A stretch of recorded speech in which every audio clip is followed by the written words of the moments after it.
মানুষরূপী নেকড়েটার হাত থেকে বড় বড় নখ বেরিয়ে আসে। নেকড়েটা ওর হাত ধীরে ধীরে আখের পেটের দিকে এগিয়ে যাচ্ছে। হঠাৎ ঝড়ের গতিতে কে একজন এসে হাতটা ধরে ফেললো। পাশে তাকিয়ে দেখে রাশমিক দাঁড়ানো, ভিতার চেষ্টা করছে, নিজের হাতকে ছাড়ানোর কিন্তু পারছে না। রাশমিক নিজের জন্য হাতের কবজি দিয়ে নেকড়েটার ঘাড়ে একটা আঘাত করলো। গলা শরীর থেকে আলাদা হয়ে যায়, নিস্তেজ দেহটা মাটিতে লুটিয়ে পড়ে এবং ধীরে ধীরে হাওয়ায় মিলিয়ে যায়।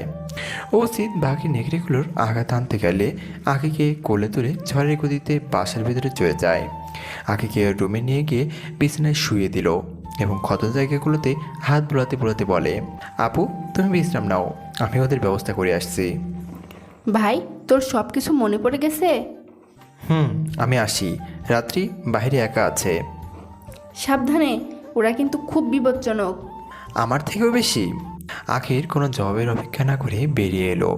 বাইরে এসে দেখে রাত্রি একা নেকড়েগুলোর সাথে লড়াই করছে এবং পেছন থেকে একটা নেকড়ে ধেয়ে যাচ্ছে রাত্রিকে মারার জন্য। রাশমি গিয়ে আঘাত করলে নেকড়েটার শরীর ধীরে ধীরে হাওয়ায় মিলিয়ে যায়। তবে সেদিকে কোনো ভ্রুক্ষেপ না করে বাকি নেকড়েগুলোর সাথে লড়াই করতে ব্যস্ত হয়ে পড়ে। কিছুক্ষণের মধ্যেই রাশমিক এবং রাত্রি সবগুলো নেকড়েকে মেরে ফেলে। রাত্রির শরীরে বেশ কয়েকটা জায়গায় কেটে গেছে। সবটা দেখে রাত্রিকে শক্ত করে জড়িয়ে ধরে রাশমিক এবং ক্ষত স্থানগুলো ধীরে ধীরে ঠিক হয়ে যায়। রাশমিক এবং রাত্রি ভেতরে চলে গেলে আখির কাছে। বিছানায় আখি পাশে বসে আছে রাত্রি। রাত্রি বলল, তুমি ঠিক আছো আপু? আমি একদম ঠিক আছি। তাছাড়া আমার ভাইও তো আমার সাথে আছে। এখন তো ভাইই সব, আমি তো আর কেউ না। আমি কিন্তু তোমার এই ভাইকে খুঁজে দিয়েছিলাম। যখন তোমার কেউ ছিল না তখন ছিলাম আমি, এখন তোমার সব হয়েছে, পর হয়েছি আমি। এই প্রবাদটা যে সত্য তার প্রমাণ আজকে পেয়েছি। কথাগুলো এক নিঃশ্বাসে বলে ফেলল রাত্রি। রাশমিকেও আখি অবাক চোখে তাকিয়ে আছে। বিষয়টা লক্ষ্য করে দম ছেড়ে ভুরু কুঁচকে বলে, কি হলো? ওভাবে তাকিয়ে থাকার কি আছে? আমি কি এলিয়েন নাকি? রাশমিক অন্যদিকে তাকিয়ে বিড়বিড় করে বলল, তার থেকেও বড়টা ডাইনি একটা। এই, তুমি কি বললে? কই কিছু না তো, কি বলবো আমি? কিছু একটা তো বলছো, আমি শুনেছি। বলো বলো, কি বলছো? বলছি তুমি অনেক ভালো একটা মেয়ে। না, এটা বলনি। দাঁড়াও, আমি এক্ষুনি দেখছি। কথাটা বলে রাত্রে নিজের চোখ বন্ধ করলে ধীরে ধীরে ওর চেহারায় রাগের ছাপ ফুটে ওঠে। চোখ খুলে রাশমিকের দিকে অগ্নিদৃষ্টিতে তাকিয়ে বলে, আমি ডাইনি? কে বললো তুমি ডাইনি? শুধু নামটা একবার বলো, দেখো কি করি। আমার সাথে নাটক করিস আর আমি? মানে? রাশমিকে মারতে মারতে বলে, তুই বলেছিস আমি ডাইনি, আজকে তো তোকে আমি মেরেই ফেলবো। আখি ওদেরকে থামিয়ে বলে, বাচ্চাদের মতো কি শুরু করলি তোরা? ছেলেটা তো মরে যাবে যেভাবে তুই মারছিস। মারা বন্ধ করে কাঁদো কাঁদো গলায় উত্তর দিল রাত্রি। এখন তো তুমি ওর পক্ষ নেবেই, আমি তো তোমার কেউ না। কী সব যাতা বলছিস? তুই না থাকলে তো রাজকে খুঁজেই পেতাম না। আখি এবং রাত্রির কথার মাঝে বাদ সেজে রাশমিক বলে, তোমরা সেই কখন থেকে বলছো খুঁজে পেতে না, খুঁজে পেতে না, খুঁজে পেতে না মানে কি? তোর মনে আছে ভ্যাম্পায়ার কিংডম এবং অল্ফ কিংডমের যুদ্ধে আমাদের বাবা মারা যায়? হুম। সেই যুদ্ধে তুইও মারা গেছিলি। তাই যোগ জলজান্ত মানুষটাকে তোমাদের সামনে দাঁড়িয়ে আছি আর তোমরা বলছো আমি নাকি মারা গেছি? তোর আবার জন্ম হয়েছে।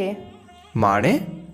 একটা অষ্টধাতুর অস্ত্র আছে, সেটা দিয়ে যদি অল্ফ কিংয়ের বুকে আঘাত করা যায় তাহলে ওকে মারা সম্ভব।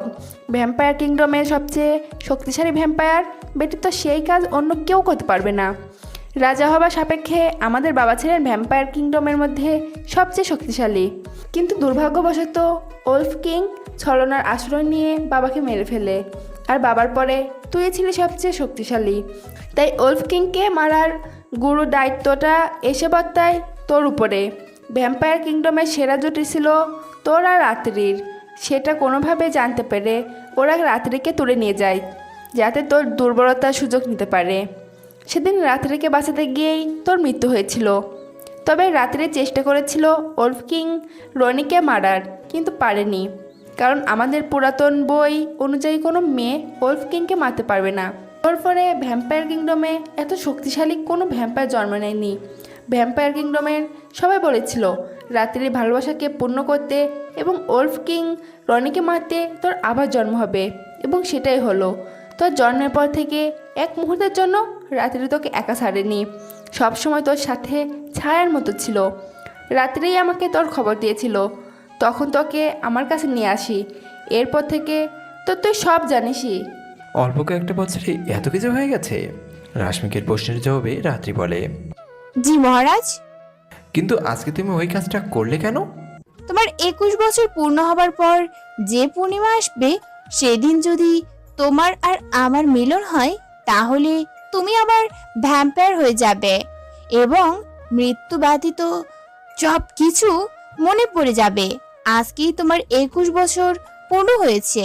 তাছাড়া আজকে পূর্ণিমাও ছিল, তাই ওই কাজটা করেছি। বুঝলাম, আমাকে তো সবটা জানাতে পারতে। পারতাম, কিন্তু বলিনি। তার কারণ আমার কোনো কথা তুমি বিশ্বাস করতে না, উল্টো আরো ভুল বুঝতে। তুমি তো বলেছিলে পরিস্থিতির শিকার হয়ে নাকি ওই ভার্সিটিতে গেছো, সেটা? আমার সব প্ল্যানিং ছিল যাতে তোমার কাছাকাছি আসতে পারি। তাহলে ফাইমের বিষয়টা? ওটা ফাহিম না, ভ্যাম্পায়ার ছিল। আসল ফাহিমকে তো আমি কবেই মেরে দিয়েছি। বাকিদেরও তুমি মেরেছো, তাই না? শুধু ওদের না, তোমার জন্য আরো কতজনকে মেরেছি হিসেব নেই। মানে? তোমার মনে আছে তুমি যখন ক্লাস 3-তে পড়তে, তখন একটা স্যার তোমাকে খুব মেরেছিল। পরের দিন তার লাশ তোমাদের ক্লাসরুমে পাওয়া গেছিল। তুমি কিভাবে জানলে? কারণ আমিই তাকে মেরেছিলাম। হ্যাঁ? না, হ্যাঁ। এছাড়াও তোমাকে যে একবার একটা লোক কিডন্যাপ করেছিল, তাকেও আমিই মেরেছিলাম।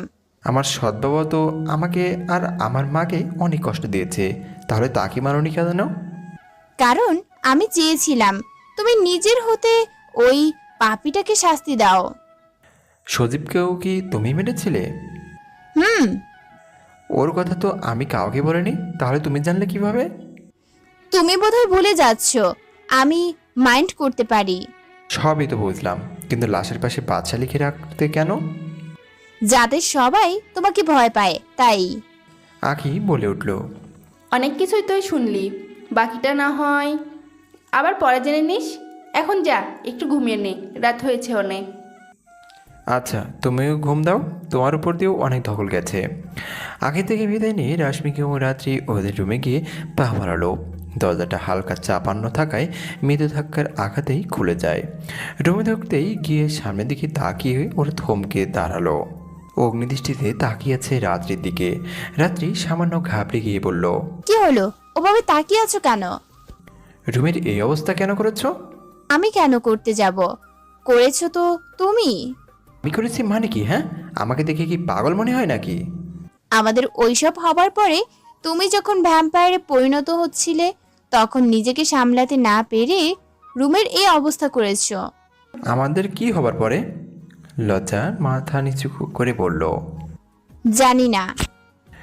তখন তুমি করেছিলে, এখন আমি করব। রাত্রিকে জড়িয়ে ধরতে গেলে দেখে কেউ নেই, চারদিকে চোখ বুলাচ্ছে কিন্তু কোথাও দেখতে পাচ্ছে না। আমাকে খুঁজছেন মহারাজ। রাত্রি কিছু বুঝে ওঠার আগেই রাশ্মিককে নিজের পাহাড়ে আবদ্ধ করে বলে, কি হলো, এখন পালাচ্ছ না কেন? ইচ্ছে নেই তোমার থেকে পালানোর। তাই? হুম। তাহলে আমি আমার পাওনাটা বুঝে নেই। যা খুশি করো। পর ওরা হারিয়ে যেতে থাকে ভালোবাসার অতল সাগরে, যেখানে একবার ডুব দিলে হয়তো তল খুঁজে পাওয়া সম্ভব না। সকালে ঘুম ঘুম চোখে পাশে হাত দিয়ে বুঝতে পারে রাত্রি বিছানায় নেই। রাত্রিকে পাশে না পেয়ে ঘুম পুরোপুরি ভেঙে গেল। বিছানা থেকে নামতে যাবে, চোখ আটকে যায় ওয়াশরুমের গেটে। রাত্রি ভেজা ভেজা চুলে একটা তাওয়াল গায়ে জড়িয়ে ওয়াশরুম থেকে বের হচ্ছে। এক দৃষ্টিতে তাকিয়েছে রাত্রির দিকে।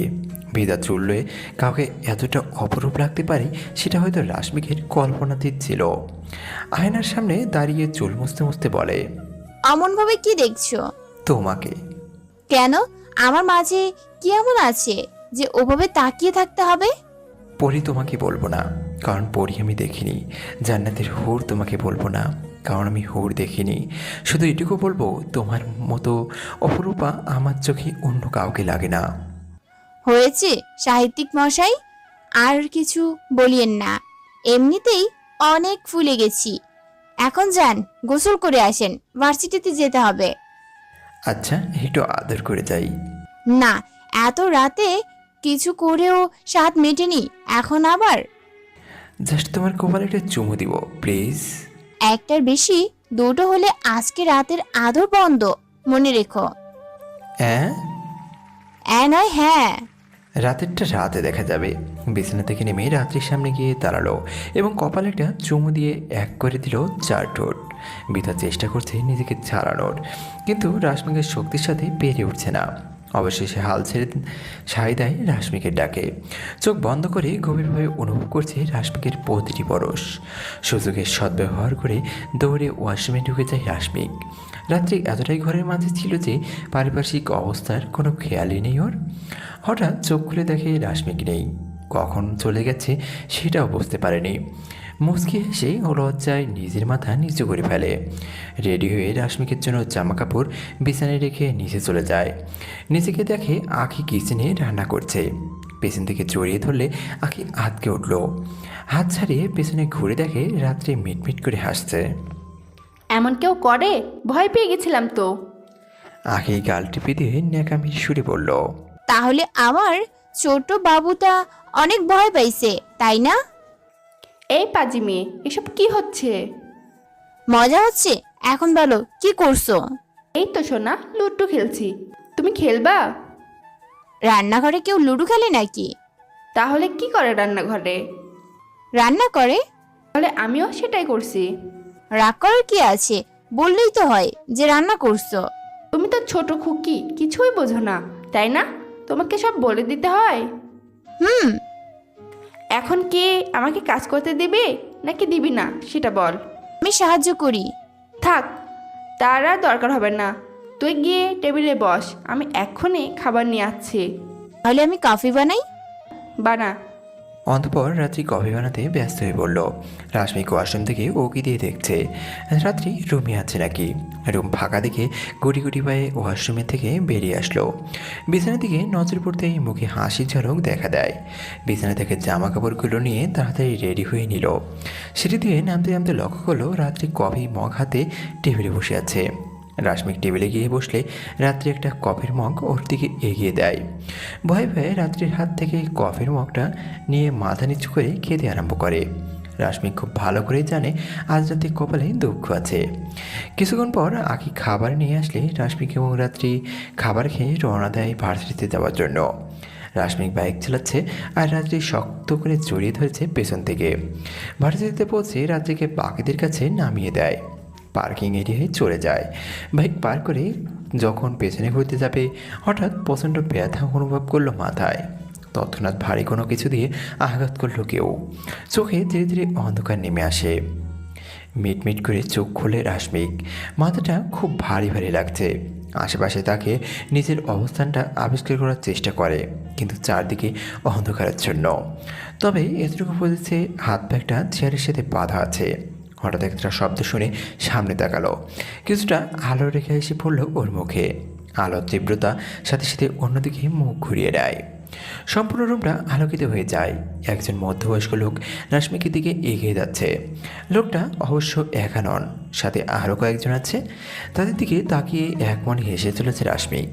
মধ্যবয়স্ক লোকটা রাশমিকের সামনে এসে দাঁড়ালেন এবং বাকিরা তার থেকে কিছুটা পিছনে। দুই হাত চেয়ারের হাতলে রেখেই খানিকটা সামনের দিকে ঝুঁকে বললেন, আমি চিনিস? না, কে আপনি? রাশমির কলার ধরে বলে, কালকের যাকে তুই মেরেছিস আমি তার বাবা। ও তা আঙ্কেল, কেমন আছেন? শরীর স্বাস্থ্য ভালো তো? তুই কি আমার সাথে মজা করছিস নাকি? মনে ভয় নেই? হাসালেন। রাগ সংযত করতে না পেরে শৈলের সর্বশক্তি দিয়ে বুকে একটা লাথি মারেন। চেয়ার সহ নিচে পড়ে যায় রাশমিক। পিছনে দাঁড়িয়ে থাকা একটা ছেলের কাছ থেকে ওয়াকি স্টিক নিয়ে রাশমিকের মাথায় মারতে গেলে রুমটা পুনরায় অন্ধকারে নিমজ্জিত হয়। লাইট বন্ধ হলো কেন? লাইট জ্বালা তাড়াতাড়ি। কোনো সারা শব্দ না পেয়ে পকেট থেকে নিজের ফোনটা বের করে ফ্ল্যাশ অন করে সামনের দিকে এগোতে গেলে কিছু একটার সাথে ধাক্কা খেয়ে নিচে পড়ে যায় লোকটা। ফোনটা তার হাত থেকে ছিটকে একটু দূরে গিয়ে পড়ল। ফোনটা কোরাতে গেলে সামনের দিকে তাকিয়ে তিনি থমকে গেলেন। নিজের মুখটা অন্যদিকে ঘুরিয়ে নেন। ঘটনার আকস্মিকতায় তার মুখ থেকে টুস শব্দটাও বের হচ্ছে না। সম্পূর্ণ শরীর ঘেমে একাকার, কপাল বেয়ে ঘাম চুইয়ে চুইয়ে পড়ছে। হাতের উল্টো পিঠ দিয়ে ঘাম মুছে চোখ বন্ধরত অবস্থায় ধীরে ধীরে নিজের মুখটা সামনের দিকে ঘুরাইলেন। চোখ দুটা টিপ টিপ করে খোলেন, সামনে কেউ আছে নাকি সেটা দেখার জন্য। কিন্তু না, তার সামনে কেউ নেই। একটা স্বস্তির নিঃশ্বাস ছেড়ে উঠতে গেলে পরক্ষণেই অন্য একটা বিকট আত্মা চিৎকার ভেসে আসে। রাশমিক বুঝতে পারেন কেউ একজন ওকে মাটি থেকে টেনে তুলছে, তবে চারদিকে বিদ্যুটে অন্ধকার থাকার কারণে কিছুই দেখতে পাচ্ছে না। হাত এবং পায়ের বাঁধনগুলো কেউ খুলে দিচ্ছে, যেটা ও অনুভব করতে পারছে। মনে প্রশ্ন জাগছে, কে হতে পারে যে ওকে এভাবে সাহায্য করছে? আচ্ছা, এটা কি রাত্রি? কিন্তু রাত্রি হলে তো কথা বলতো, এভাবে নিশ্চুপ থাকতো না। রাশমিকের ধ্যান ভেঙে একটা মেয়েরই কণ্ঠস্বর শুনে। তোমার বাঁধন খুলে দিয়েছি, যাও হসপিটালে গিয়ে ড্রেসিং করে নাও। কে আপনি? খানিকটা হেসে উত্তর দিল। সেটা না হয় এখন অজানাই থাক। রাশমিক বুঝতে পারছে মেয়েটি চলে যাচ্ছে, কারণ হাসির আওয়াজটা ধীরে ধীরে তীক্ষ্ণ থেকে তীক্ষ্ণতর হচ্ছে। কিছুক্ষণ পর হাসিটা শোনা যাচ্ছে না, রূপটা আবার আলোকিত হয়ে ওঠে। নজর মেঝেতে পড়তে কিছুটা শিড়ে ওঠে। প্রতিটা লাশেরই ঘাড়ে মাথা নেই এবং পেটে বড় বড় নখের আঁচড়। বেশ ভালোভাবে বুঝতে পেরেছে এটা কোনো সাধারণ মানুষের কাজ নয়। পরক্ষণেই নতুন আরেকটা প্রশ্নের উদয় হলো রাশমিকের মনে। সবাইকে মারলেও আমাকে কেন মারল না? তবে কি সে সাহায্য করতে এসেছিল, নাকি তার অন্য কোনো উদ্দেশ্য আছে? সকল জল্পনা কল্পনা বাদ দিয়ে রুম থেকে বেরোতে গেল। রাত্রি এসে উপস্থিত হলো, জড়িয়ে ধরে খান্না চড়িয়ে দিয়ে বলে, রাশ, তুমি ঠিক আছো? আমার কিছুই হয়নি। রাত্রিকে নিজের থেকে ছাড়িয়ে বলল। আশেপাশে নিজের চোখ বুলিয়ে কিছুটা অবাক হয়ে প্রশ্ন করে, ওদের এই অবস্থা কে করলো? একটা মেয়ে। মেয়ে মানে কোন মেয়ে?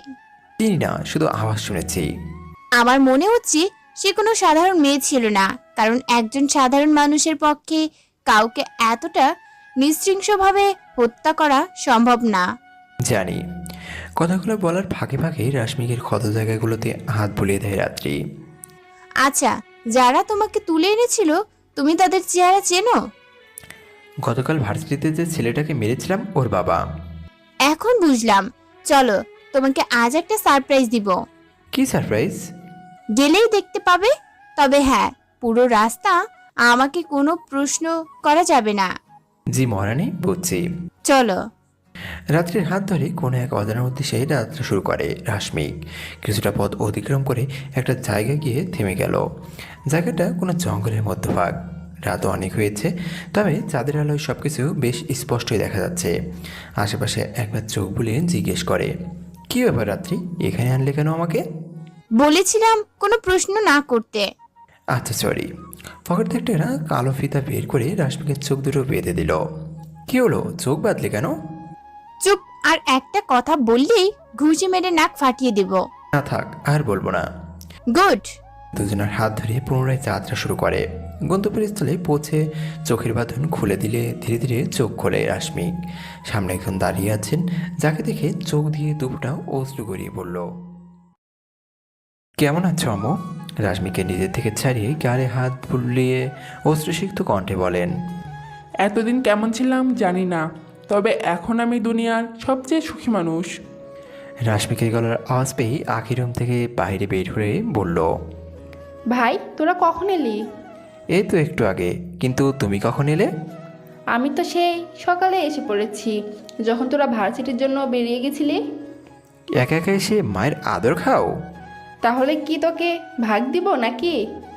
লাগবে না তোমার ভাগ, আমার মা আমি বুঝে নিচ্ছি। তুমি এখন আসতে পারো। বললেই হলো নাকি? বললেই হলো। যাব না, কি করবে? ঘাড় ধাক্কা দিয়ে বের করে দিব। এত বড় সাহস! দেখবা? হাই দেখা। রাশমিক ও আখির কর্মকাণ্ড দেখে রাত্রির হাসি যেন থামছে না। বিষয়টা লক্ষ্য করে আখি বলে, কি ব্যাপার, তুই এভাবে হাসছিস কেন? না, আসলে খুব হাসি পেয়েছে তো, তাই আর কি। আর একবার হাসলে দাঁত ভেঙে দেবো। মুখের হাসি অক্ষুণ্ণ রেখে। আচ্ছা, আর হাসবো না। আবার হাসিস? Sorry sorry. তোকে কিন্তু আমি।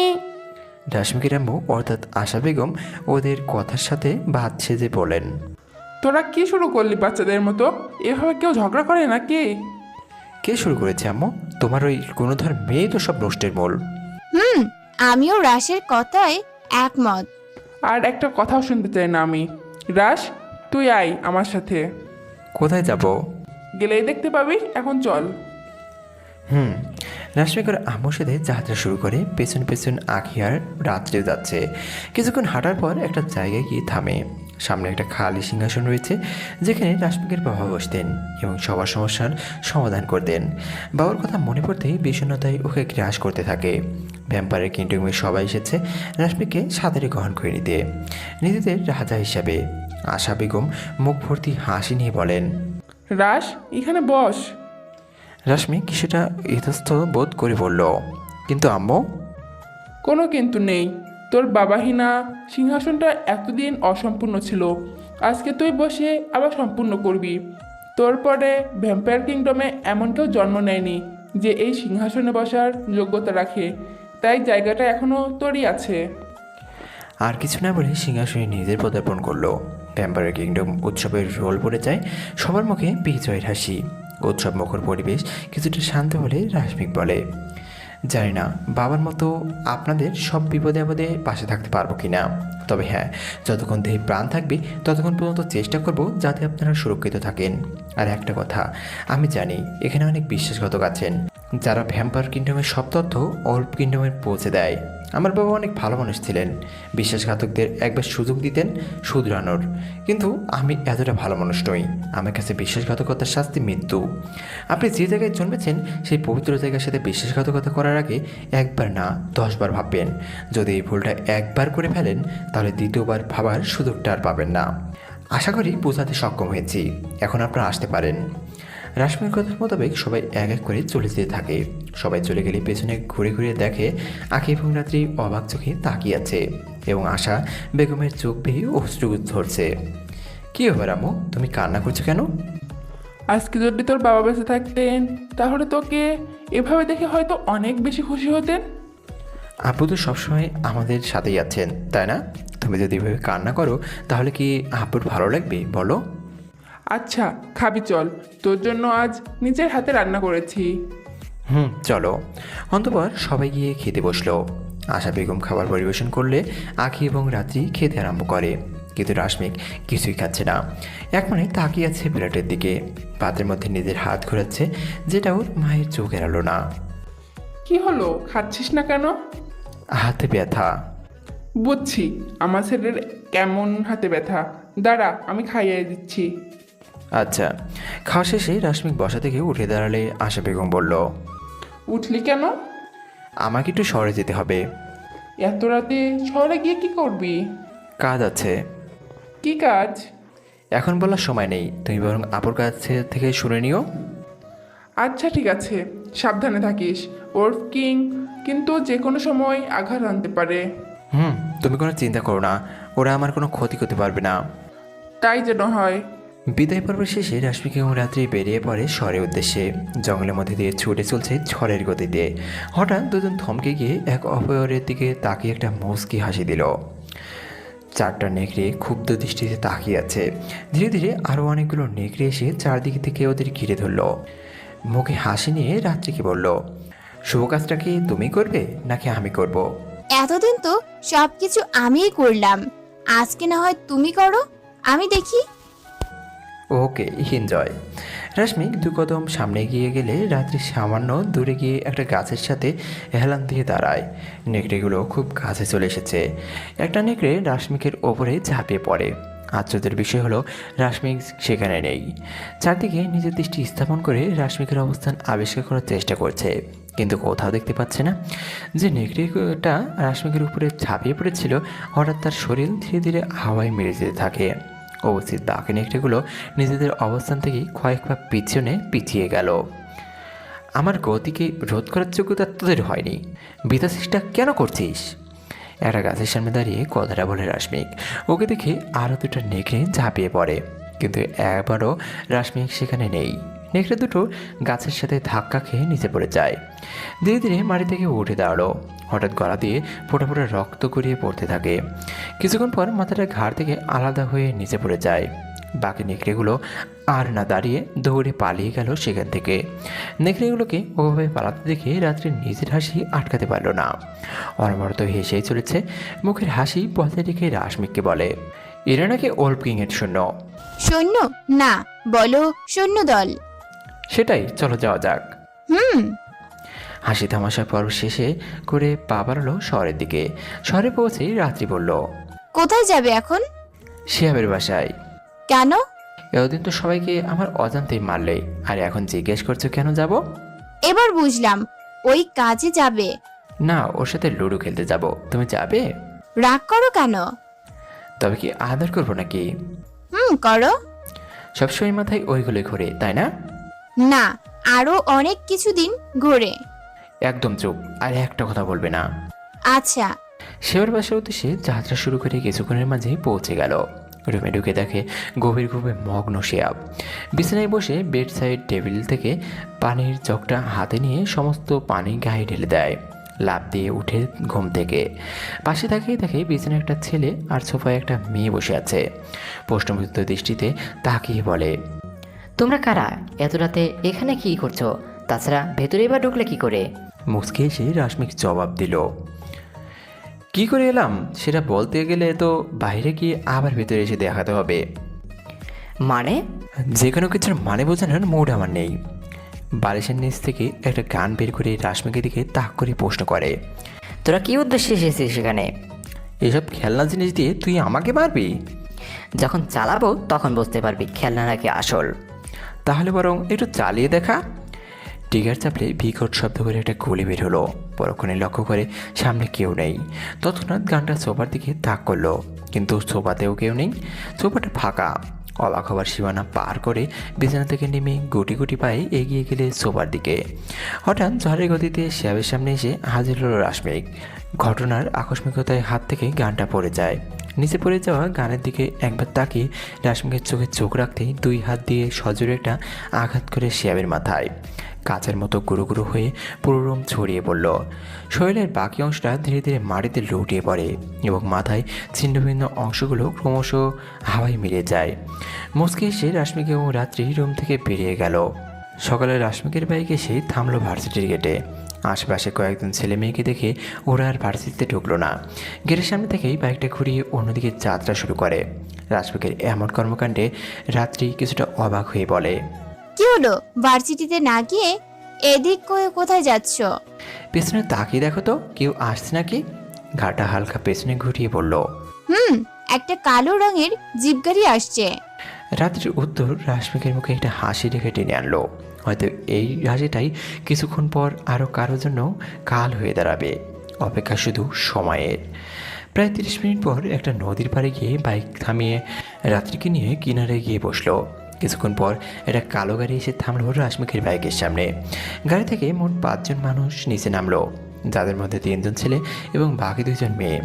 চারদিকে চোখগুলো থেকে একটা মেয়ের চোখ আটকে গেল নদীর কিনারায় বসে থাকা রাশমিক এবং রাত্রির উপরে। হাতে ইশারায় উপস্থিত বাকি 4 জনের দৃষ্টিও সেদিকে স্থাপন করতে বলল। ওদের মধ্যে একটা ছেলে গিয়ে রাশমিকের কাঁধে হাত রাখলে বসা থেকে দাঁড়িয়ে পেছনে ঘুরে বলল, এসে পড়েছিস? ছেলেটা হাসতে হাসতে উত্তর দিল, এমনভাবে বলছিস যেন তুই আমাদের জন্য অপেক্ষা করছিলি। আমি তোদের জন্য অপেক্ষা করছিলাম। কেন, মরার জন্য? আর তোর তস হয়েছে না? সবই ঠিক আছে, তবে একটা শব্দে ভুল আছে। কিসের ভুল? মরার জন্য না, মারার জন্য হবে। তোরা মাত্র 2 জন আর আমরা 5 জন, তো এত confidence? Confidence is good, but over confidence is not good. একটু পরেই দেখা যাবে কোনটা কনফিডেন্স আর কোনটা ওভার কনফিডেন্স। ওলকিম আমাদের বলেছে তোর মাথাটা কেটে যেন তার কাছে নিয়ে যায়। মাথা তার কাছে ঠিকই যাবে, কিন্তু কাটা যাবে সেটা ভাবার বিষয়। 5 জন ধীরে ধীরে নেকড়েতে পরিণত হলে রাত্রির দিকে তাকিয়ে রাশমিক বলে, তুমি মেয়ে দুটিকে দেখো, বাকিদের আমি দেখছি। ওকে মাই লাভ। অন্তঃপর রাত্রি এবং রাশমিক নেকড়েগুলোর দিকে 2 কদম এগিয়ে গেলে একটা নেকড়ে এসে রাশমিকের উপরে ঝাঁপিয়ে পড়ল। রাশমিক ওর একটা পা পিছনে নিয়ে 2 হাত দিয়ে নেকড়েটার মাথায় সজোরে একটা আঘাত করলে মাথাটা কাঁচের টুকরোর মতো গুঁড়ো গুঁড়ো হয়ে যায়। রাশমিকের নজর সামনে একটা গাছের উপরে পড়লে দেখে রাত্রি সেখানে বসে ওর দিকে তাকিয়ে এক মনে হেসে চলেছে। কিছুটা অবাক হয়ে প্রশ্ন করে, কি হলো, তুমি বসে আছো কেন? কাজ শেষ তাই। মানে? হাত দিয়ে ইশারা করে। মানে এইটা। রাশমিকে সামান্য ঝুঁকে দেখে রাত্রির পাশে দুটো নেকড়ে মাথা রাখা আছে। এতটা ফাস্ট কবে থেকে হলে? ইমপ্রেসিভ। ওয়েট, আমার কাজটা শেষ করে নেই। রাত্রির থেকে নজর ফিরিয়ে উপস্থিত নেকড়ে দুটোর দিকে তাকিয়ে বলল, অনেকদিন ধরে তো কথা শুনলি, এবার না হয় আক্রমণ কর। একটা নেকড়ে ধীরে ধীরে সামনের দিকে এগোলে চোখের পলকে রাশমিক গায়েব হয়ে যায়। চারদিকে তাকাচ্ছে কিন্তু কোথাও দেখতে পাচ্ছে না। কিছুক্ষণ পর রাশমিক একটা গাছের আড়াল থেকে বের হলে নেকড়েটা সেদিকে পা বাড়ালে মাথাটা ঘাড় থেকে আলাদা হয়ে মাটিতে পড়ে যায়। বাকি আছে আর একটা নেকড়ে। সে মানুষরূপে ফিরে হাঁটু গেড়ে মাটিতে বসে পড়ল। রাশমিক মুচকে এসে বলে, কী হলো, বসে পড়লি কেন? আমার মাথা ঘাড় থেকে আলাদা করবি না? আমি বুঝতে পারিনি, আমার ভুল হয়ে গেছে, মাফ করে দাও। শুধু এটা দেওয়া যায়, কারণ ওই তিনটে মাথা তোকে ওল্ড কিংডমে নিয়ে যেতে হবে। তোকে যদি মেরে ফেলি তাহলে আবার আমাকে যেতে হবে, আর আমি সেখানে গেলে হয়তো নিজের একটা সামলাতে পারবো না, যার ফলস্বরূপ তোদের ওল্ড কিংকে মারতে হবে। আমি চাই না সে এত তাড়াতাড়ি মৃত্যুকে আলিঙ্গন করুক। রাশমিকের কথাই হাসি চোখ মাথা নিয়ে বসে দেখে দাঁড়িয়ে রাত্রির সামনে চলে গেল এবং পাশে থাকা মাথা দুটো তুলে গাড়িতে রেখে এলো। রাশমিকের পেছনে যে মাথাটা ছিল সেটাও করিয়ে নিয়ে মাথা নিচু করে গাড়িতে উঠে তাড়াতাড়ি স্থান ত্যাগ করলো। বসা থেকে দাঁড়িয়ে রাশমিকের সামনে এসে জোরে জোরে হাসতে শুরু করে রাত্রি। রাশমিক ভ্রু কুঁচকে জিজ্ঞেস করলো, কি হলো, এভাবে হাসছো কেন? হাসি পাচ্ছে অনেক তাই। কেন, জানতে পারি? অফ কিং এর অসহায়ত্বের কথা ভেবে। যাকে পাঠাই সেই তো মারা যায়। এভাবে চলতে থাকলে বেচারা সৈন্যহীন হয়ে যাবে। এখন সৈন্য আছে তাতে লড়াই করে পড়েছে না, যখন থাকবে না তখন ওর অবস্থাটা কি হবে? মৃত্যু। হাস্যকর ব্যাপার স্যাপার। অনেক এসেছেন, এখন চলেন যাওয়া যাক, এমনিতে অনেক দেরি হয়ে গেছে। হ্যাঁ চলো। দুজন বাইকে উঠে যাত্রা শুরু করলো ভার্সিটির দিকে। রাশমিক বাইক চালাচ্ছে আর রাত্রিও ওকে পেছন থেকে জড়িয়ে ধরে পিঠে মাথা রেখে প্রকৃতি দেখছে। ভার্সিটিতে ঢুকে বাইক পার করার জন্য যাচ্ছিল রাশমিক। হঠাৎ ওর চোখ আটকে গেল ক্যাম্পাসের মাঠের মাঝখানটায়। বাইকটা থামিয়ে সেদিকে দৃষ্টি স্থাপন করলো, কারণ সেখানে রিশান, বাঁধনার তন্ময়কে। কারণ মাঠের মধ্যে রিশান, বাঁধনার তন্ময়কে কয়েকটা ছেলে মিলে হকি স্টিক দিয়ে মারছে। রাশমিক ওর বাইকটা এক সাইডে রেখে ধীরে পায়ে এগিয়ে গেল ওই ছেলেগুলোর দিকে। রাশমিকের পিছনে পিছনে রাত্রিও যাচ্ছে। ওরা মোট 10-12 জনের মতো হবে। ছেলেগুলো বলল, কিরে, তোদের বাচ্চা কি এখন পালালো নাকি? এতদিন তো বাচ্চার জোরে অনেক উড়েছিস, এখন কোথায় তোদের সেই বাচ্চা? তোদের কি মনে হয় বাচ্চা আমার তোদের ভয়ে এখানে আসছে না? শুক্রিয়া আদায় কর যে বাচ্চা এখনো নেই, ওইখানে থাকলেই এতক্ষণ তোরা বেঁচে থাকতে পারতি না। ঈশানের কথা শেষ হওয়ার সাথে সাথে একটা ছেলে হকি স্টিক দিয়ে যখন ওর মাথায় বাড়ি মারতে যাবে, ঠিক তখনই পিছন থেকে কেউ একজন ওর স্টিকটা ধরে ফেললো। ছেলেটার পিছনে তাকিয়ে দেখে রাশমিক দাঁড়িয়ে আছে আর রাশমিকের মুখে ফুটে আছে একটা মুচকি হাসি। শুনলাম আমাকে নাকি খুব মিস করছিস তোরা? আরে এই তো তোদের বাচ্চা এসে পড়েছে, তোদের মৃত্যুর পথের সাথী হওয়ার জন্য। হাসতে হাসতে রিশান বাঁধনার তন্ময় দিকে তাকিয়ে কথাটি বলল। ছেলেটার কথা শুনে রাশমিকের মুখে একটা মুচকি হাসি ফুটে উঠল। আচ্ছা, অনেক তো হাসি তামাশা হলো, এবার কাজের কথা এসে যাক। বল, কোথা থেকে শুরু করব? তোকে আগে মারবো নাকি তোদের চেলাত পালাদের? রাশমিকের দিকে তাকিয়ে কথাটি বলল, একটা ডিল করি আয়। কিসের ডিল? তোদের সমস্যা তো আমাকে নিয়ে, তাই না? তো আমি তোদের সাথে যাচ্ছি, চল, আর ওদের তিনজনকে ছেড়ে দে। কি রে, তোদের বাচ্চা নাকি হ্যান করতে পারে, ত্যান করতে পারে, তাহলে এখন চুপসে গেল কেন? নাকি ভয় পেয়েছে? রিশান বাঁধনার তন্ময় দিকে তাকিয়ে হাসতে হাসতে কথাটি বলল। সময় কথা বলবি ব্রো।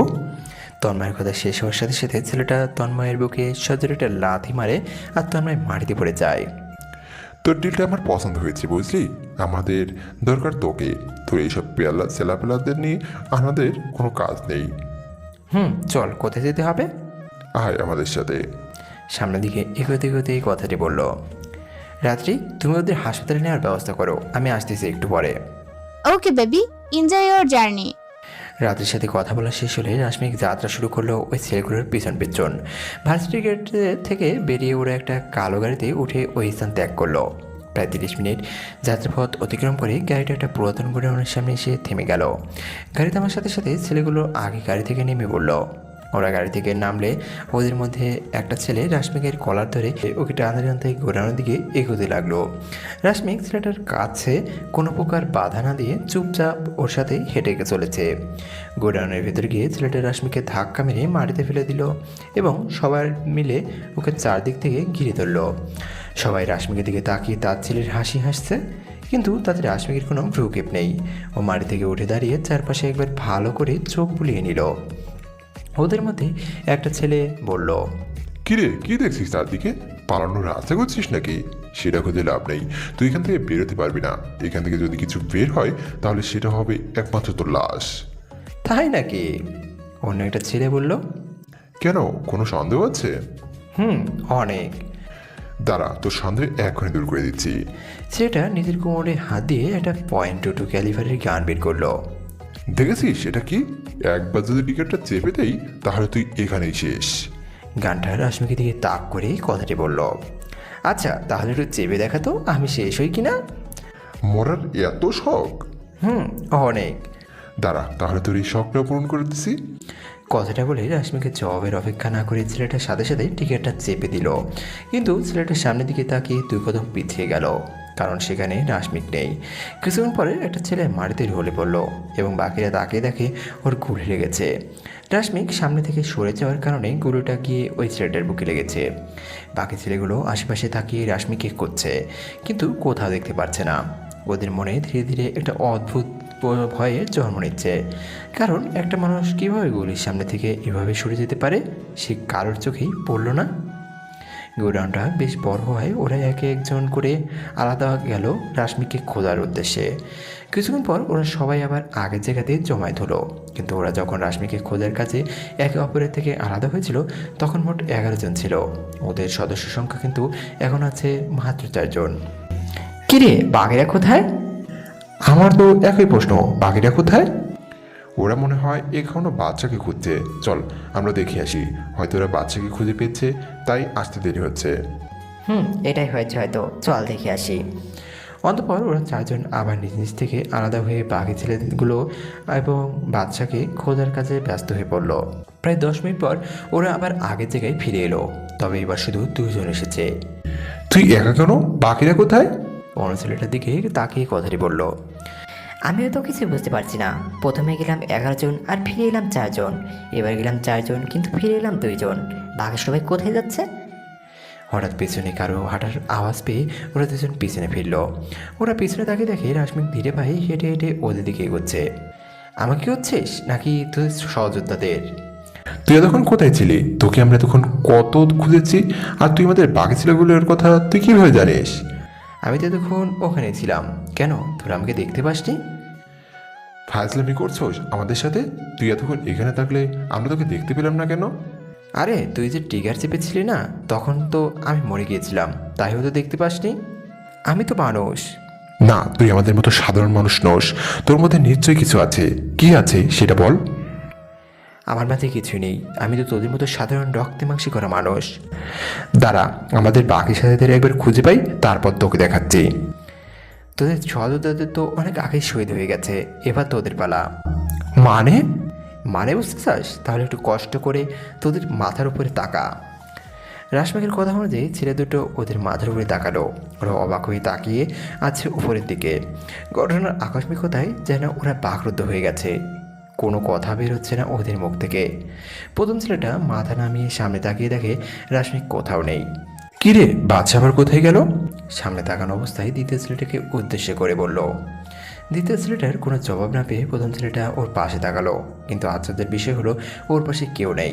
ও 2 কদম পিছিয়ে পিছিয়ে গেল। চারদিকে স্তব্ধতা বিরাজমান। অতিরিক্ত ভয়ের কারণে ছেলেটার চারদিকে যেন ঘোর অন্ধকার নেমে আসছে। ও পিছাতে পিছাতে দেয়ালের সাথে গিয়ে ঠেক খেলো। হঠাৎ পাশে কারো উপস্থিতি টের পেয়ে ছেলেটা ওর ভয়ার্ত দৃষ্টি নিয়ে পাশে তাকালো। ছেলেটা পাশে তাকিয়ে দেখে ওর পাশে রাশমিক বসে আছে, আর রাশমিকের মুখে ফুটে আছে ওর চিরচেনা সেই মুচকি হাসিটা। আমাকে প্লিজ মেরো না। রাশমিকের সামনে হাত জোর করে কথাটি বলল প্রথম ছেলেটা। Sorry buddy, I can do anything, you have to die. Rashmik ছেলেটার কোনো জবাবের অপেক্ষা না করে সজোরে ওর মাথায় একটা আঘাত করে, আর ওর মাথাটা কাচের টুকরোর মতো গুঁড়ো গুঁড়ো হয়ে হাওয়ায় মিলিয়ে যেতে থাকে। রাশমিক বসা থেকে দাঁড়িয়ে ঝড়ের গতিতে বেরিয়ে এলো সেখান থেকে। ও বাইরে এসে রাত্রিকে কল দিয়ে যেন নিল রিশান, বাঁধন আর তন্ময় কোন হাসপাতালে আছে, আর যাত্রা শুরু করলো সেই হাসপাতালের উদ্দেশ্যে। কিছুদূর যাওয়ার পরে একজন লোককে দেখে থমকে দেওয়া হলো রাশমিক। ওর মনের কিছু পুরনো ক্ষত আবার শতে শতে উঠল লোকটাকে দেখে। রাশমিকের ইচ্ছে করছে লোকটাকে এখানে শেষ করে দিতে, কিন্তু না, ও ওর ভ্যাম্পায়ারের শক্তি ব্যবহার করে লোকটাকে মারতে চায় না। ও লোকটাকে মারতে চায় একজন সাধারণ মানুষ হয়ে, বাংলাদেশের বাদশা হয়ে, ভ্যাম্পায়ার কিংডমের বাদশা হিসেবে নয়। এখন শুধু অপেক্ষা সঠিক সময়ের। তবে রাশমিক পহর গুনতে গুনতে থাকবে কবে সেই মধুময় সময়টা আসবে। রাশমিক আর ওখানে না দাঁড়িয়ে একটা মুচকি হাসিতে রওনা দিল হাসপাতালের উদ্দেশ্যে।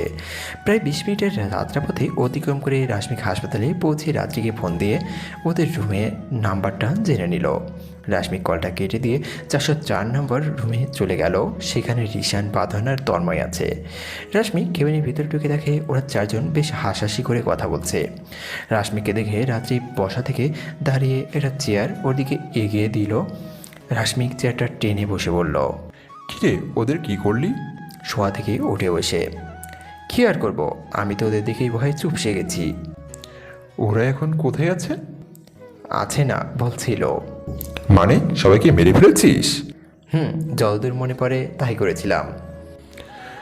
আহারে, বেচারাগুলো মনে হয় বিয়েও করেনি, কিন্তু এই বয়সে মারা গেল। সবই তো ঠিক আছে, কিন্তু ওরা তোদের মারতে এসেছিল কেন?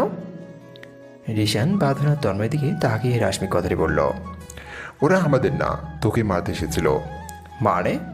মানে ওরা আমাদের ভার্সিটির ছেলে, আর তোর কথা মোতাবেক আমাদের ভার্সিটিতে এখন আর কোনো খারাপ কাজ হয় না, কোনো ডার্ক স্টিলস হয় না বলতে কেউ করার সাহস পায় না, যার কারণে ওদের অনেক সমস্যা হচ্ছিল। ডিলারগুলো হাতছাড়া হয়ে যাচ্ছিল, তাই ওরা তোকে মারতে এসেছিল। কিন্তু তুই এখন ভার্সিটিতে না থাকায় আমাদের উপর রাগটা ঝাড় উঠিয়েছে। তারিন আর মিম কোথায়? ওদের তো দেখলাম না। ওরা আজকে ভার্সিটিতে যায়নি, ওরা শপিং করতে গেছে। যদি ওরা আজকে ভার্সিটিতে যেত তাহলে হয়তো ওদের অবস্থাও আমাদের মতোই হতো। রাত্রি, তুমি তারিন আর মিমকে খবর নিছো? কল দিয়েছিল, একটু পরে এসে পড়বে মনে হয়। আচ্ছা। রাশমির কথা শেষ হওয়ার সাথে সাথে কেবিনে তারিন আর মিমের আগমন ঘটলো। কিরে বাঘের বাচ্চারা, তোদের এই অবস্থা কি করলো? তারিনের কথা শুনে মিম আর রাত্রি মুখ টিপে হাসা আরম্ভ করলো। রিশান, বাঁধন আর তন্ময় ওদের দিকে অসহায়ভাবে তাকিয়ে আছে। অনেক হাসাহাসি তো হলো, এবার কাদের কথায় আসা যাক। বল। ওদের ডিসচার্জ কবে দিবে? ওদের তো বেশি কোনো ক্ষতি হয়নি, তাই ডাক্তার বলছে চাইলে আজকে ওরা চলে যেতে পারে। গুড। আচ্ছা, তোরা কি আজকে রাতে মিশনে যেতে পারবি? রিশান, বাঁধন আর তন্ময়কে উদ্দেশ্য করে কথাটি বললাম। পারবো। ওকে, তাহলে শোন, আমরা যদি এইভাবে প্রতিদিন একজন বা দুইজনকে মারি তাহলে পুরো দেশ কভার করতে আমাদের বছর লেগে যাবে, আর এত সময় আমাদের কাছে নেই। তাহলে এখন কি করবি? আমাদের কাছে একটা প্ল্যান আছে। কি প্ল্যান? আমি ফাইল চেক করছিলাম, আর সেখান থেকে হিসাব করে দেখেছি যে এই শহরে ছোটো বড়ো সব মিলিয়ে 18 জনের মতো আছে। তারা বর্তমানে একটা গ্যাং লিড করছে, আর তাদের গ্যাংয়ে বেশ ভালো লোকও আছে। কিন্তু আমরা যদি ওদের একজন একজন করে মারতে যাই তাহলে সময় লাগবে 18 দিন, আর এতটা সময় আমাদের কাছে নেই। তাই আমরা আজকে রাতেই ওই 18 জনকে শেষ করব। কিন্তু এক রাতে 18 জনকে কিভাবে সম্ভব? সম্ভব। আমরা টোটাল আছি 7 জন। আগে আমরা 7 জন মিলে একজনকে মারতে দিতাম, কিন্তু আজকে এই 7 জনই আলাদা আলাদাভাবে 7 জনকে মারতে যাব। আর একজন কাউকে মারলে বাকি 6 জনের ফোনে একটা মেসেজ দিয়ে দিবি যে তুই কাকে মেরেছিস, আর এরপর কাকে মারতে যাবি। তাহলে বাকি 6 জন আছে, ওরা জেনে যাবে যে কাকে মারা গেছে, আর ওরা ওদের নিউ টার্গেট ফিক্স করে নিতে পারবে। এভাবে করলে আজকে রাতের মধ্যেই 18 জনের গেম ওভার। Great idea. তাহলে রাত কয়টায়? ঠিক রাত 12টা থেকে আজকের কাজ শুরু হবে। কিন্তু রাস, এই শহরে তো এখনো 19 জন গ্যাংস্টার আছে, কিন্তু তুই তো বললেই 18 জন।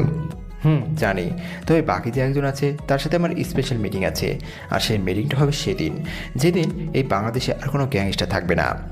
তুমি ওই লোকটাকে চিনো? সেটা সময় হলে বলবো, এখনও সেই সময়টা আসেনি। ওকে, আমি হাসপাতালের সব ফর্মালিটিগুলো ফিল আপ করে আসছি, তারপর তোরা বাসায় চলে যাস। রিশান, বাঁধন, তন্ময় দিকে তাকিয়ে কথাটি বললাম। আচ্ছা। অন্তঃপর রাশমি কেবিন থেকে বেরিয়ে চলে গেল হাসপাতালের রিসেপশনের সকল ফর্মালিটিগুলো ফিল আপ করতে।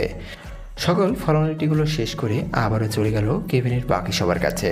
কেবিনে গিয়ে দেখে রিশান, বাঁধন আর তন্ময় রেডি হয়ে বসে বাকিদের সাথে গল্পে মেতে উঠেছে। চল তোদের গাড়িতে উঠিয়ে দেই। চল। অন্তঃপর রাশমিক, রাত্রি, তারিন, মিম, রিশান, বাঁধন আর তন্ময় ওরা সবাই বাইরে চলে এলো। হাসপাতাল থেকে বেরিয়ে রাশমিক ওদের গাড়িতে উঠিয়ে দিল। ওরা ওখান থেকে চলে যায়। চলো। কোথায়? ভার্সিটি দিতে। এখন আবার ভার্সিটিতে গিয়ে কি করব?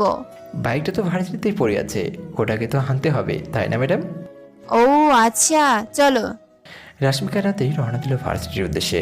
প্রায় 25 মিনিটের যাত্রাপথ অতিক্রম করে ওরা ভার্সিটিতে পৌঁছালো। রাশমিক রাত্রিকে ভার্সিটির গেটের সামনে রেখে চলে গেল ভিতরে বাইক আনতে। ভিতরে গিয়ে বাইকটা স্টার্ট দিয়ে বাইরে এসে রাত্রিকে নিয়ে চলে এলো বাসায়।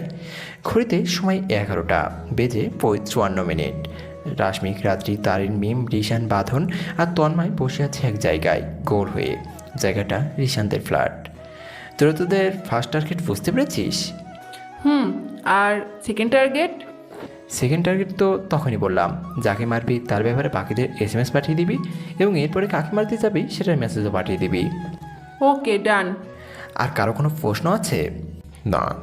ওকে, এখন তাহলে ওঠা যাক। চল। অন্তপর ওরা সবাই বেরিয়ে পড়লো নিজেদের টার্গেটগুলো ফিল আপ করতে। সবাই একজনকে মারছে আর বাকি 6 জনের ফোনে মেসেজ পাঠিয়ে দিচ্ছে। ধীরে ধীরে ওরা সবাইকে মেরে ফেলছে এবং পুরো কাজটা এক রাতের মধ্যে করতে পারে রাশমিক অবশ্য বেশ খুশি। কিন্তু সেই খুশিটা ওর মাঝে কতক্ষণ বিরাজ থাকে সেটাই দেখা হওয়ার বিষয়। ঘড়িতে সময় রাত 4টা বেজে 6 মিনিট। হঠাৎ রাশমিকের ফোনটা হালকা কেঁপে উঠল। ও পকেট থেকে নিজের ফোনটা বের করে দেখে অপরিচিতের নাম্বার থেকে মেসেজ এসেছে। রাশমিক মেসেজটা ওপেন করে পড়তে আরম্ভ করলো। রাশমিক এক দৃষ্টিতে তাকিয়ে আছে মেসেজটার দিকে। ও ভেবেছিল এমন কিছু হবে, কিন্তু এত তাড়াতাড়ি হবে সেটা হয়তো কখনো কল্পনাই করেনি। ও নিজের ফোনটা বের করে রাত্রির নম্বরে কল দিল। কিছুক্ষণ রিং হওয়ার পরে অপর প্রান্ত থেকে কলটা রিসিভ হলো।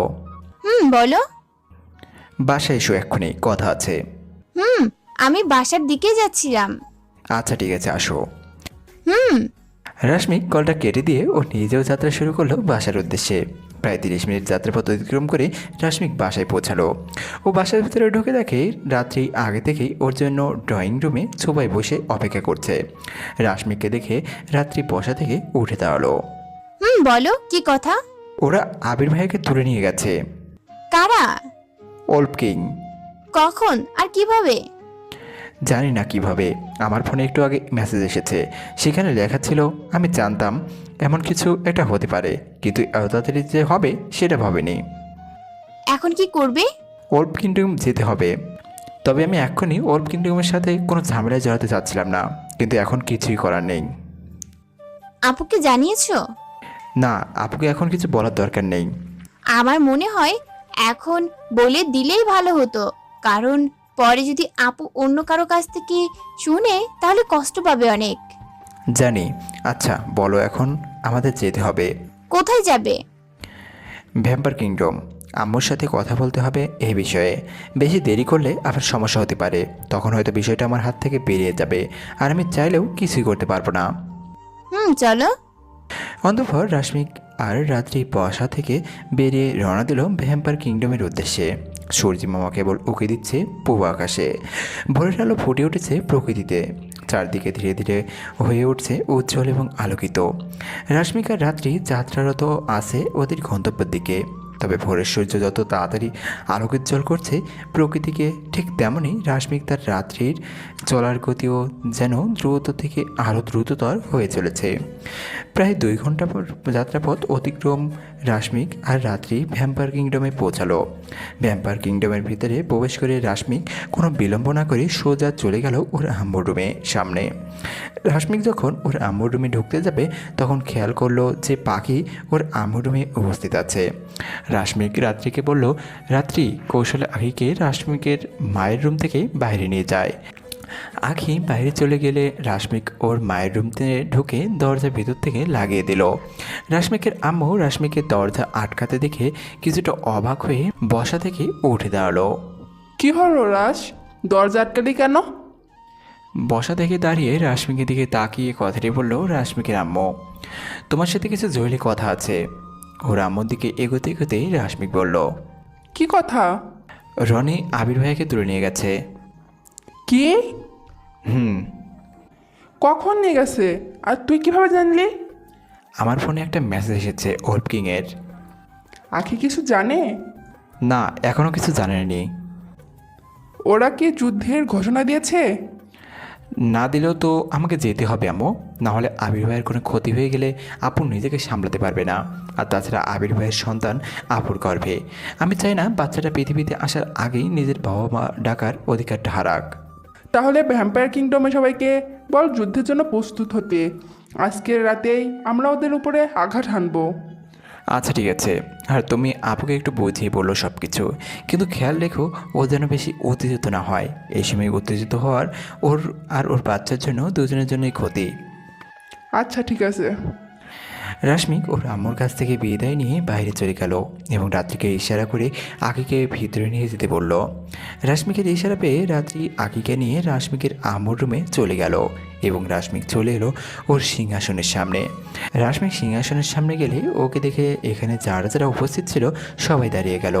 রাশমিক গিয়ে সিংহাসনে বসে সবাইকে হাত দিয়ে ইশারা করতে বসতে বলল। রাশমিকের ইশারা পেয়ে সবাই আবার যার যার জায়গায় বসে পড়ল। আপনাদের সবাইকে আমি 20 মিনিট সময় দিলাম। এই 20 মিনিটের মধ্যে ভ্যাম্পায়ার কিংডমের সবাইকে আমি এক জায়গায় উপস্থিত দেখতে চাই। কোনো বিশেষ প্রয়োজন ছিল কি? সেটা সবার সামনেই বলবো। আচ্ছা, আমরা এখনই যাচ্ছি। রাশমিকের কাছ থেকে বিদায় নিয়ে সবাই বেরিয়ে পড়লো যার যার নিজের লক্ষ্য পূরণ করতে। রাশমিকের নিজের সিংহাসনে বসে পা বাড়ালো ভাবনার জগতে। এখনও চিন্তার বিষয় এটাই, আর সেটা হলো কোথা থেকে শুরু করবে আর কোথা থেকে শেষ করবে। রাশমিকে এমন একটা জায়গা খুঁজে বের করতে হবে যেখানে থেকে ওল্ড কিংডমে প্রবেশ করলে ওদের জন্য কিছুটা সহজ হবে লড়াইটা। হঠাৎ রাশমিকের মুখে একটা মুচকি হাসি ফুটে উঠল। 20 মিনিট হতে চলল। ভ্যাম্পায়ার কিংডমের প্রায় সকলেই হাজির হয়ে গেছে রাশমিকের সামনে। রাশমিক ওর সিংহাসন থেকে উঠে 2 কদম সামনের দিকে এগিয়ে গেল। আজকে আপনাদের এখানে রেখেছি তার বিশেষ একটা কারণ আছে, আর সেই কারণটা হলো আজকে রাতে আমরা ওল্ড কিংডমের উপর আঘাত হানবো। আপনারা হয়তো সকলেই আবির ভাইয়াকে চেনেন, আমার আপুর বর। তাকে ওল্ড কিং তুলে নিয়ে গেছে। আমি চাইনি এত তাড়াতাড়ি ওদের সাথে যুদ্ধ চালাতে, কিন্তু এখন আমি নিরুপায়, কারণ আপুর সন্তান সম্ভবা আর ওর পেটে আবির ভাইয়ের বাচ্চা আছে। আমি চাই না ওই নিষ্পাপ শিশুটা পৃথিবীতে আসুক আর ওর বাবার পরিচয় ছাড়া। তাই আমি এই সিদ্ধান্তে উপনীত হয়েছি যে যা করার আজকে রাতেই করব। আমি অনেক ভেবে ওল্ড কিংডমে প্রবেশ করার রাস্তা আবিষ্কার করেছি, যেখানে থেকে ঢুকলে লড়াইটা আমাদের জন্য তুলনামূলক কিছুটা সহজ হবে। আমি আশা করব আপনারা সবাই আমার সাথে থাকবেন ঠিক যতক্ষণ পর্যন্ত না আমরা জয়লাভ করতে পারছি। কথাটা বলার এক পর্যায়ে রাশমিক চোর কাটকে গেল সামনে ভিতরের মাঝে দাঁড়িয়ে থাকা একটা ছেলের উপরে। ছেলেটাকে দেখে রাশমিকের মুখে একটা মুচকি হাসি ফুটে উঠল। হঠাৎ রাশমিক ঝড়ের গতিতে সবার সামনে থেকে চলে গেল। সেখানে উপস্থিত সবাই রাশমিকের অবস্থান আবিষ্কার করতে ব্যস্ত, কিন্তু রাশমিককে কোথাও দেখা যাচ্ছে না। হঠাৎ ভিড়ের মাঝখান থেকে একটা ছেলের মৃদু চিৎকারে আওয়াজ শুনে সবাই নিজের দৃষ্টিপাত করলো ভিড়ের মাঝে। রাশমিক ছেলেটার একটা হাত ওর পিঠের সাথে শক্ত করে চেপে ধরেছে। রাশমিক অবশ্য ছেলেটাকে খুব ভালো করে চেনে। এটাই সেই ছেলে যে সেদিন রাশমিককে মারতে এসেছিল, কিন্তু রাশমিক ওকে ছেড়ে দেয় বাকিদের মাথাগুলো ওল্ড কিং রনির কাছে পৌঁছে দেওয়ার জন্য। সবাই রাশমিক আর ওই ছেলেটার থেকে কিছুটা দূরে সরে দাঁড়ালো। রাশমিক ছেলেটাকে নিজের দিকে ঘুরিয়ে দাঁড় করালো। ছেলেটা ঘেমে একাকার, ওর কপাল থেকে ঘাম চুয়ে চুয়ে ওর গাল বেয়ে পড়ছে। কী রে, কেমন আছিস? ছেলেটার দিকে তাকিয়ে মুচকি এসে রাশমিক কথাটি বলল। ছেলেটা কোনো কথা না বলে মাথা নিচু করে ঠায় দাঁড়িয়ে আছে ওই জায়গায়। রাশমিকের কোনো কথাই যেন ওর কান পর্যন্ত পৌঁছাচ্ছেই না। হঠাৎ কি মনে করে এখানে এলি? নাকি সেদিনকার অপূর্ণ ইচ্ছাটা আজকে পূরণ করতে চাচ্ছিস? আর তোকে দোষ দিয়ে কী হবে বল? যেখানে তোদের কিং রনেই বোকা, সেখানে তোর আর শিষ্যরা তো তার মতোই হবে, তাই না? ছেলেটার কোনো জবাব না পেয়ে রাশমিক আর নিজেকে স্থির রাখতে পারলো না। ওর নিজের হাত দুটো দিয়ে ছেলেটার মাথায় সজোরে একটা আঘাত করলো এবং ছেলেটার মাথাটা কাছের টুকরোর মতো গুড়ি গুড়ি হয়ে হাওয়ায় মিলিয়ে যেতে থাকে। রাশমিকের হিংস্রতা দেখে সেখানে উপস্থিত সবাই 2 কদম পিছিয়ে গেল। রাশমিক আর সেখানে না দাঁড়িয়ে আবারও সিংহাসনের সামনে চলে আসলো। ওকে কেন মেরেছি আশা করি সবাই বুঝতে পেরেছেন। আমাকে আবার নতুন করে কিছু বোঝাতে হবে না। রাশমিকের কথার প্রতি উত্তরে ওখানে উপস্থিত সবাই হ্যাঁ সূচক মাথা নাড়ল। এখন তাহলে আপনারা আসতে পারেন, রাতে প্রস্তুত থাকবেন সবাই। আমরা ওল্ড কিংডমের প্রবেশ করব ঠিক রাত 11টায়, আর আপনাদেরকে 3টি দলে বিভক্ত করে দেওয়া হবে। প্রথম দলটির লিড দেবে আমার আম্মু, দ্বিতীয় দলটির লিড দেবে রাত্রি এবং তৃতীয় দলটির লিড দেবে আমি। 3টি দল 3টি আলাদা আলাদা জায়গা দিয়ে ওল্ড কিংডমে প্রবেশ করবে। কোন দল কোন জায়গা দিয়ে ঢুকবে সেটা আমি এখনই বলতে চাচ্ছি না, সময় হলে আপনি নিজেরাই বুঝতে পারবেন। আমি আশা করব সবাই নিজেদের সর্বোচ্চটা দেওয়ার চেষ্টা করবেন। মনে রাখবেন, এটাই শেষ লড়াই ভ্যাম্পায়ার কিংডমের সাথে ওল্ড কিংডমের। এরপর থেকে ভ্যাম্পায়ার কিংডমে শুধু শান্তি বিরাজ করবে। রাশমির কথায় সবাই হ্যাঁসূচক মাথা নেড়ে ধীরে ধীরে জায়গাটা ত্যাগ করতে থাকে। রাশমিক ওখান থেকে প্রস্থান করে ওর আম্মু রুমের দিকে পা বাড়ালো। রাশমিক ওর আম্মু রুমের দিকে যত এগোচ্ছে ততই ওর কানে একটা মৃদু কান্নার আওয়াজ ভেসে আসছে। রাশমিক ওর আম্মু রুমের সামনে গিয়ে দেখে আখি ওর আম্মুকে জড়িয়ে ধরে কান্না করছে, আর ওর আম্মু আখিকে সান্ত্বনা দিচ্ছে। রাশমিক রুমে ঢুকে দেখে রাত্রি সোফায় বসে আখির দিকে তাকিয়ে আছে এক দৃষ্টিতে। ও সেদিকে কোনো ভ্রুক্ষেপ না করে আখির পাশে গিয়ে বসে পড়ল। রাশমিকে দেখে আখি করুণ দৃষ্টিতে ওর দিকে ঘুরে তাকালো। ভাই, আবিরের কিছু হবে না তো? ভাইয়ার কিচ্ছু হবে না আপু, আমি কাল সকালের মধ্যে ভাইয়াকে অক্ষত অবস্থায় তোর সামনে এনে হাজির করব। ভাই, তুই পারবি তো? আমার উপরে ভরসা রাখো, দেখবে সব ঠিক হয়ে যাবে। তাই যেন হয় ভাই, আমার সন্তানকে যেন পিতৃ পরিচয়হীন হয়ে এই পৃথিবীতে আসতে না হয়। খারাপ জিনিস কোনো চিন্তা করো না আপু, সবসময় ভালোটা ভাববে। এখন তুমি তোমার রুমে গিয়ে বিশ্রাম নাও, আমার আম্মু আর রাত্রির সাথে কিছু কথা আছে। কি কথা ভাই? আমরা আজকে রাতে ওল্ড কিংডমের উপর আঘাত আনবো তার ব্যাপারে। আজকেই? আজকে না হলে হয়তো অনেক দেরি হয়ে যাবে। আচ্ছা ভাই, যা করার সাবধানে করিস। তুমি রুমে গিয়ে বিশ্রাম নাও, যাও। অন্তঃপর আগে ওখান থেকে উঠে নিজের রুমে চলে গেল। আম্মু, সেই তলোয়ারটা কোথায়? ভ্যাম্পায়ার কিংডম আর ওল্ফ কিংডমের মাঝে যে বড় পাহাড়টা আছে সেই পাহাড়ের 100 হাত নিচে রাখা, তবে সেটা কেবল তুই বের করতে পারবি। অন্য কেউ যদি ওটাকে ছোঁয়ার চেষ্টা করে তাহলে সে সাথে সাথে পুরো ছাই হয়ে যাবে। আচ্ছা, তাহলে সেটা পরে আনা যাবে। এখনও হাতে 2 ঘন্টার মতো সময় অবশিষ্ট আছে। আর তার আগে আমার কথা মন দিয়ে শোনো। রাত্রি, এদিকে আসো। রাশমিকের ডাক পেয়ে রাত্রি সোফা থেকে উঠে বেছানি রাশমিকের আম্মুর পাশে এসে বসে পড়ল। আমাদের সকল ভ্যাম্পায়ার অর্থাৎ যারা যারা যুদ্ধের জন্য যোগ্য তাদেরকে নিয়ে 3টা দল গঠন করতে হবে, যার 2টো দলের লিড দিবে আম্মু, তুমি আর রাত্রি। আর বাকি যে দলটা অবশিষ্ট থাকবে সেটার লিড দেবো আমি। আমরা সবাই যদি একই জায়গা দিয়ে একসাথে ওল্ড কিংডমের প্রবেশ করার চেষ্টা করি তাহলে লড়াইটা আমাদের জন্য একটু কঠিন হবে, কারণ তখন ওরা সবাই মিলে একটা জায়গায় প্রতিরোধে ব্যস্ত হয়ে পড়বে, আর সেটা আমাদের জন্য খুব একটা ভালো খবর না। তবে আমরা যদি 3টা দলের 3 দিক দিয়ে ভেতরে প্রবেশ করি তাহলে ওরা কিছুটা হলেও হিমশিম খাবে আমাদেরকে প্রতিরোধ করতে। ওরা যদি একটা দলের দিকে বেশি নজর দেয় তাহলে বাকি 2টো দল নিপুণতার সাথে তাদের কাজ সম্পন্ন করতে পারবে, আর যদি 2টো দলের দিকে সমানভাবে নজর দেয় তাহলে বাকি একটা দল তার কাজ করতে থাকবে। তবে ওদের যে লোকবল তাতে ওরা কখনোই একসাথে 3টে দলকে প্রতিরোধ করতে পারবে না, যে কোনো 1টা বা 2টা দলকে ওদের ছাড় দিতেই হবে। তোর প্ল্যানটা কিন্তু খুব সুন্দর। এভাবে করলে আমরা অতি অল্প পরিশ্রমেই আমাদের কাঙ্ক্ষিত জয়ের লক্ষ্যে পৌঁছাতে পারবো। আচ্ছা আম্মু, আমি রাত্রি তাহলে বাইরে গিয়ে নিজেদের দলের লোকগুলোকে বেছে নাও, আর যা অবশিষ্ট থাকবে তা আমার সাথে থাকবে। কিন্তু রাশ, আমরা যদি সেরাটা বাছাই করে নেই তাহলে তোর সাথে তো অতটা ভালো কেউ থাকবে না যে তোকে সাহায্য করতে পারবে। ওদের জন্য আমি একাই যথেষ্ট আম্মু, আমার কারো সাহায্যের প্রয়োজন হবে না। তোমরা এখন নিজেদের কাজে লেগে পড়ো, আমি যাই তলোয়ারটা নিয়ে আসি। আচ্ছা, সাবধানে যাস। রাশমিক ঝড়ের গতিতে বেরিয়ে ওর আম্মুর রুম থেকে চলে গেল। রাশমিকের বেরিয়ে যাওয়ার সাথে সাথে ওর আম্মু আর রাত্রি বেরিয়ে গেল যে যার কাজে। রাশমিক ঝড়ের গতিতে ছুটে চলছে জঙ্গলের মধ্যে দিয়ে। কিছুক্ষণ পর ও জঙ্গল পেরিয়ে পা রাখলো খোলা মাঠের এক প্রান্তে। রাশমিক কিছুটা থেমে পুরো মাঠটাতে একবার চোখ বুলিয়ে নিল। যতদূর ওর চোখ যাচ্ছে ততদূর পর্যন্ত শুধু খোলা মাটি নজরে আসছে রাশমিকের। তবে সামনে পাহাড়ের চূড়ায় কিছু অংশ দেখা যাচ্ছে। তাই আর দেরি না করে রাশমিক আবার নিচের যাত্রা শুরু করলো। রাশমিক চলতে চলতে প্রায় মাঠের মাঝখানে এসে পড়েছে। ওদের আলোয় বেশ স্পষ্ট দেখা যাচ্ছে চারপাশটা। হঠাৎ রাশমিকের মনে হলো কেউ ফলো করছে, তবে ও পিছনে তাকিয়ে দেখে কেউ নেই। রাশমিক পৌঁছে গেছে পাহাড়ের সামনে। এখন বাকি শুধু নিচে গিয়ে তলোয়ারটাকে নিয়ে আসা। যেই ভাবা সেই কাজ। রাশমিক পা বাড়ালো একটা গুহার দিকে। সেটা ওকে নিয়ে যাবে ওর কাঙ্ক্ষিত লক্ষ্যে। কিছুক্ষণ হাঁটার পরে রাশমিক লক্ষ্য করলো কিছুটা দূরে একটা জিনিস পাথরের উপরে রাখা আছে, আর সেটা জ্বলজ্বল করছে। রাশমিকের বুঝতে কোনো অসুবিধা হলো না যে এটাই সেই তলোয়ার যেটার খোঁজে ও এখানে এসেছে।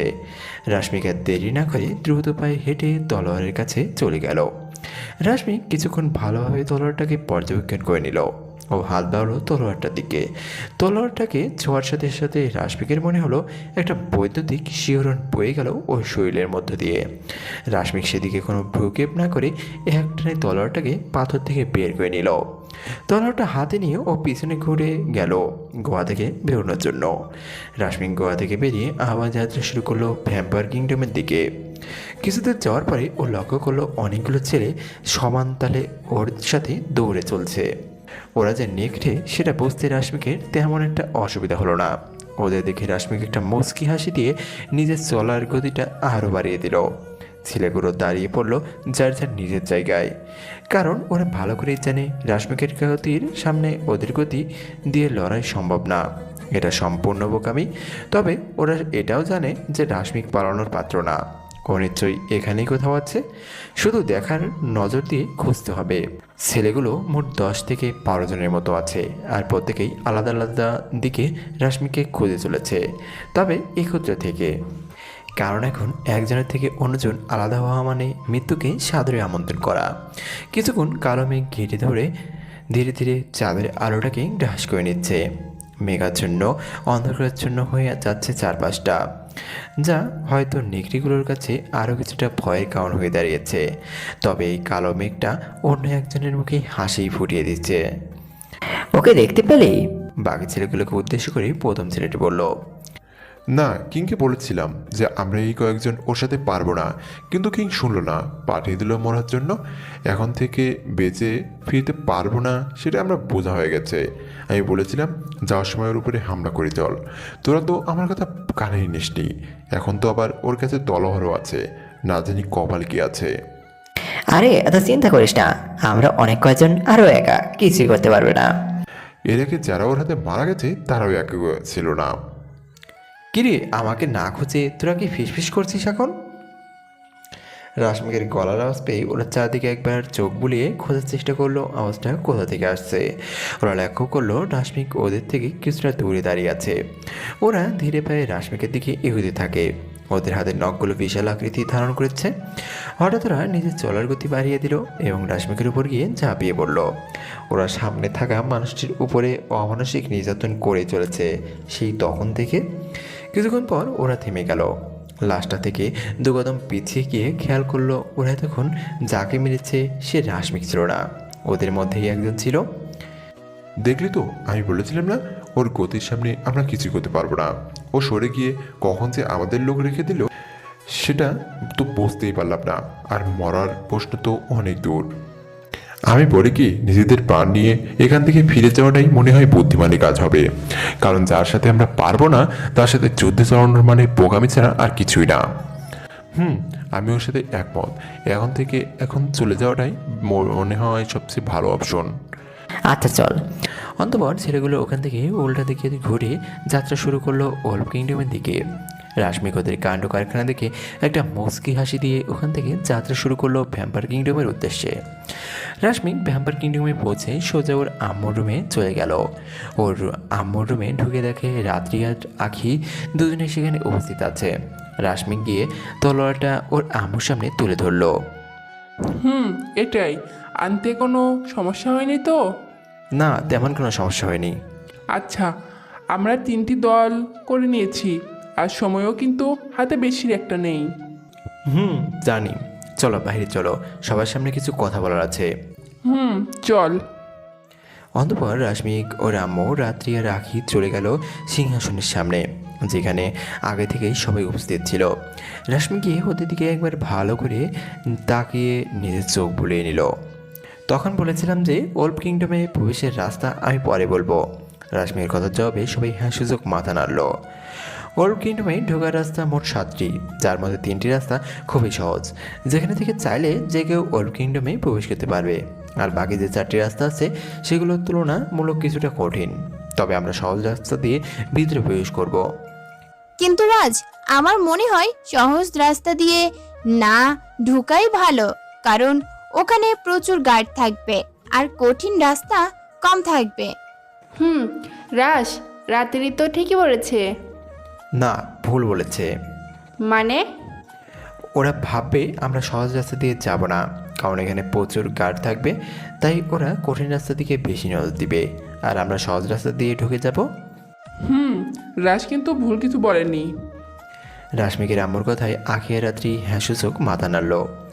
এখন 10টা 7 বাজে, আর আমরা এখনই রওনা দিব, না হলে আবার দেরি হয়ে যাবে। সবাই প্রস্তুত? রাশমির কথায় সেখানে উপস্থিত সবাই হ্যাঁসূচক মাথা নাড়ল। আপু, নিজের খেয়াল রেখো। ভাই, তুইও নিজের খেয়াল রাখিস। রাশমিক আখির থেকে বিদায় নিয়ে চলে এলো ভ্যাম্পায়ারের কিংডমের বাইরে। রাশমিক ঝড়ের গতিতে ছড়ে চলো ওল্ড কিংডমের দিকে, আর ওর এক পাশে আছে রাত্রি এবং অন্য পাশে ওর আম্মু। বাকি সবাই আছে ঠিক ওদের পেছনে। প্রায় 40 মিনিটের যাযাবর অতিক্রম করে ওরা ওল্ড কিংডমে পৌঁছালো। রাশমিক যার ঢোকার রাস্তা দিয়ে নিজেও ঢুকে গেল ওল্ড কিংডমের ভিতরে। ওল্ড কিংডমের ভিতরে ঢুকে রাশমিক মুখে একটা মুচকি হাসি ফুটে আসল, কারণ ওর ধারণাটাই সঠিক। এদিককার রাস্তার তেমন কোনো গার্ড নেই, হাতে গোনা 15 থেকে 20 জন, যাদের জন্য রাশমিক একাই যথেষ্ট। রাশমিকের আম্মু আর রাত্রি ঢুকে পড়লো ভিতরে। ওদের দিকটাতেও ঠিক একই অবস্থা, তেমন কোনো গার্ড নেই। যারা ছিল তাদেরকে ওরা শেষ করে ওল্ড কিংডমের আরও ভেতরের দিকে এগিয়ে যাচ্ছে। এক পর্যায়ে রাশমিক ওর আম্মু আর রাত্রি এক জায়গায় মিলিত হলো। সবাই সবার দিকে একবার চোখ বুলিয়ে নিয়ে আবার নিজেদের কাছে ব্যস্ত হয়ে পড়ল। ওরা ওল্ড কিংডমের যত ভিতরে যাচ্ছে নেকড়েদের পরিমাণ যেন ততই বাড়ছে, কিন্তু তাতে ওদের কোনো ভ্রুক্ষেপ নেই। ওরা নিজেদের কাজ করেই যাচ্ছে। ইতিমধ্যে ওল্ড কিংডমের অর্ধেকের বেশি নেকড়ে মারা গেছে। অবশ্য রাশমিকের দলেরও প্রায় 3/4 ভ্যাম্পায়ার মারা গেছে, আর রাশমিকের আম্মু আর রাত্রির দলে হাতে গোনা 5-6 জন মারা গেছে। তবে রাশমিকের আম্মু আর রাত্রি রাশমিকের থেকে তুলনামূলক একটু বেশি পরিশ্রম করতে হচ্ছে, কারণ রাশমিকের তলোয়ার দিয়ে কোনো নেকড়েকে মারতে মাত্র একটা আঘাতই যথেষ্ট, সেখানে বাকিতে লাগছে 2টা বা 3টা করে। রাশমিকের আম্মু আর রাত্রি তিনজনের থেকে বেশ কিছুটা দূরে সরে গেছে। ওরা ওদের কাঙ্ক্ষিত লক্ষ্যে পৌঁছে যাবে খুব তাড়াতাড়ি। তবে রাশমিক চারদিকে নিজের চোখ বুলিয়ে ওল্ড রানিংকে খুঁজে চলেছে, কিন্তু কোথাও দেখতে পাচ্ছে না। রাশমিক আম্মুর সবার থেকে অনেকটা দূরে চলে এসেছে, আর সাথে অন্য কোনো ভ্যাম্পায়ারও নেই। সে নিজের মতো করে যুদ্ধ করে চলেছে। হঠাৎ কারো তীব্র ধাক্কায় রাশমিকের আম্মু মাটিতে পড়ে গেলেন এবং তলোয়ারটাও তার থেকে একটু দূরে ছিটকে পড়ল। সে উপরের দিকে তাকিয়ে দেখে রনি দাঁড়িয়ে আছে, আর রনির মুখে ফুটে আছে একটা পৈশাসিক হাসি। শুনলাম তোর ছেলে নাকি আবার ফিরে এসেছে। ওকে তো ফিরতেই হতো, না হলে তোর মতো শয়তানের বিনাশ কিভাবে হবে? আবার বিনাশ? সে তো একটা দুঃসম্পূর্ণ।